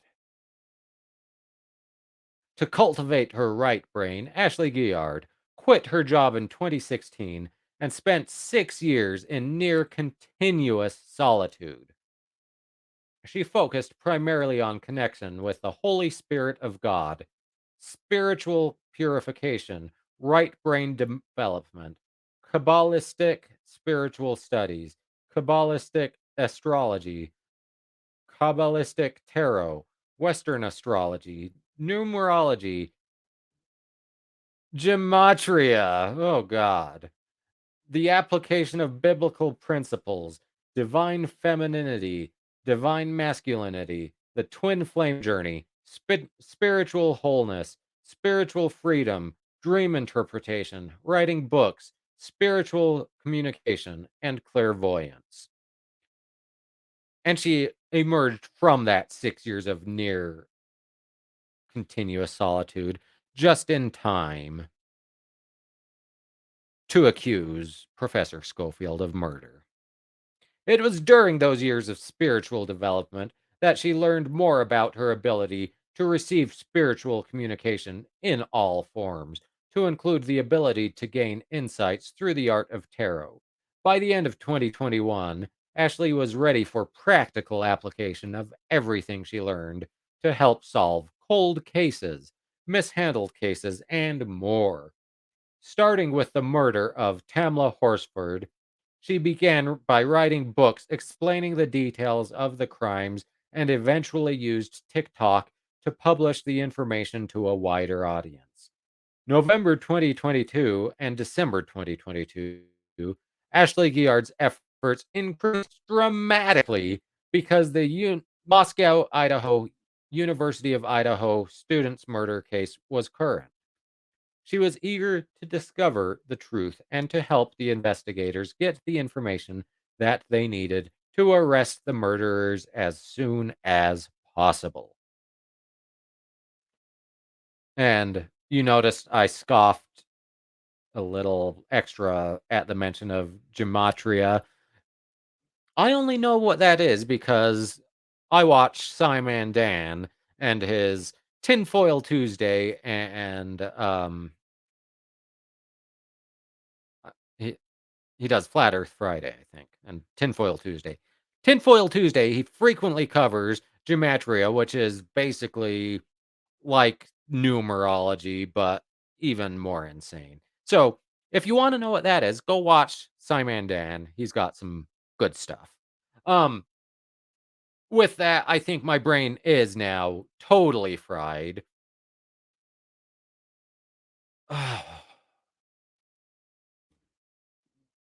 So, thank you once again for joining me. It has been entertaining at the very least. I'm sure I'll see you very soon for the next episode. Be sure on your way out to do all the YouTubey things like, share, subscribe, and enjoy the rest of your day. Thanks for joining me. Bye bye.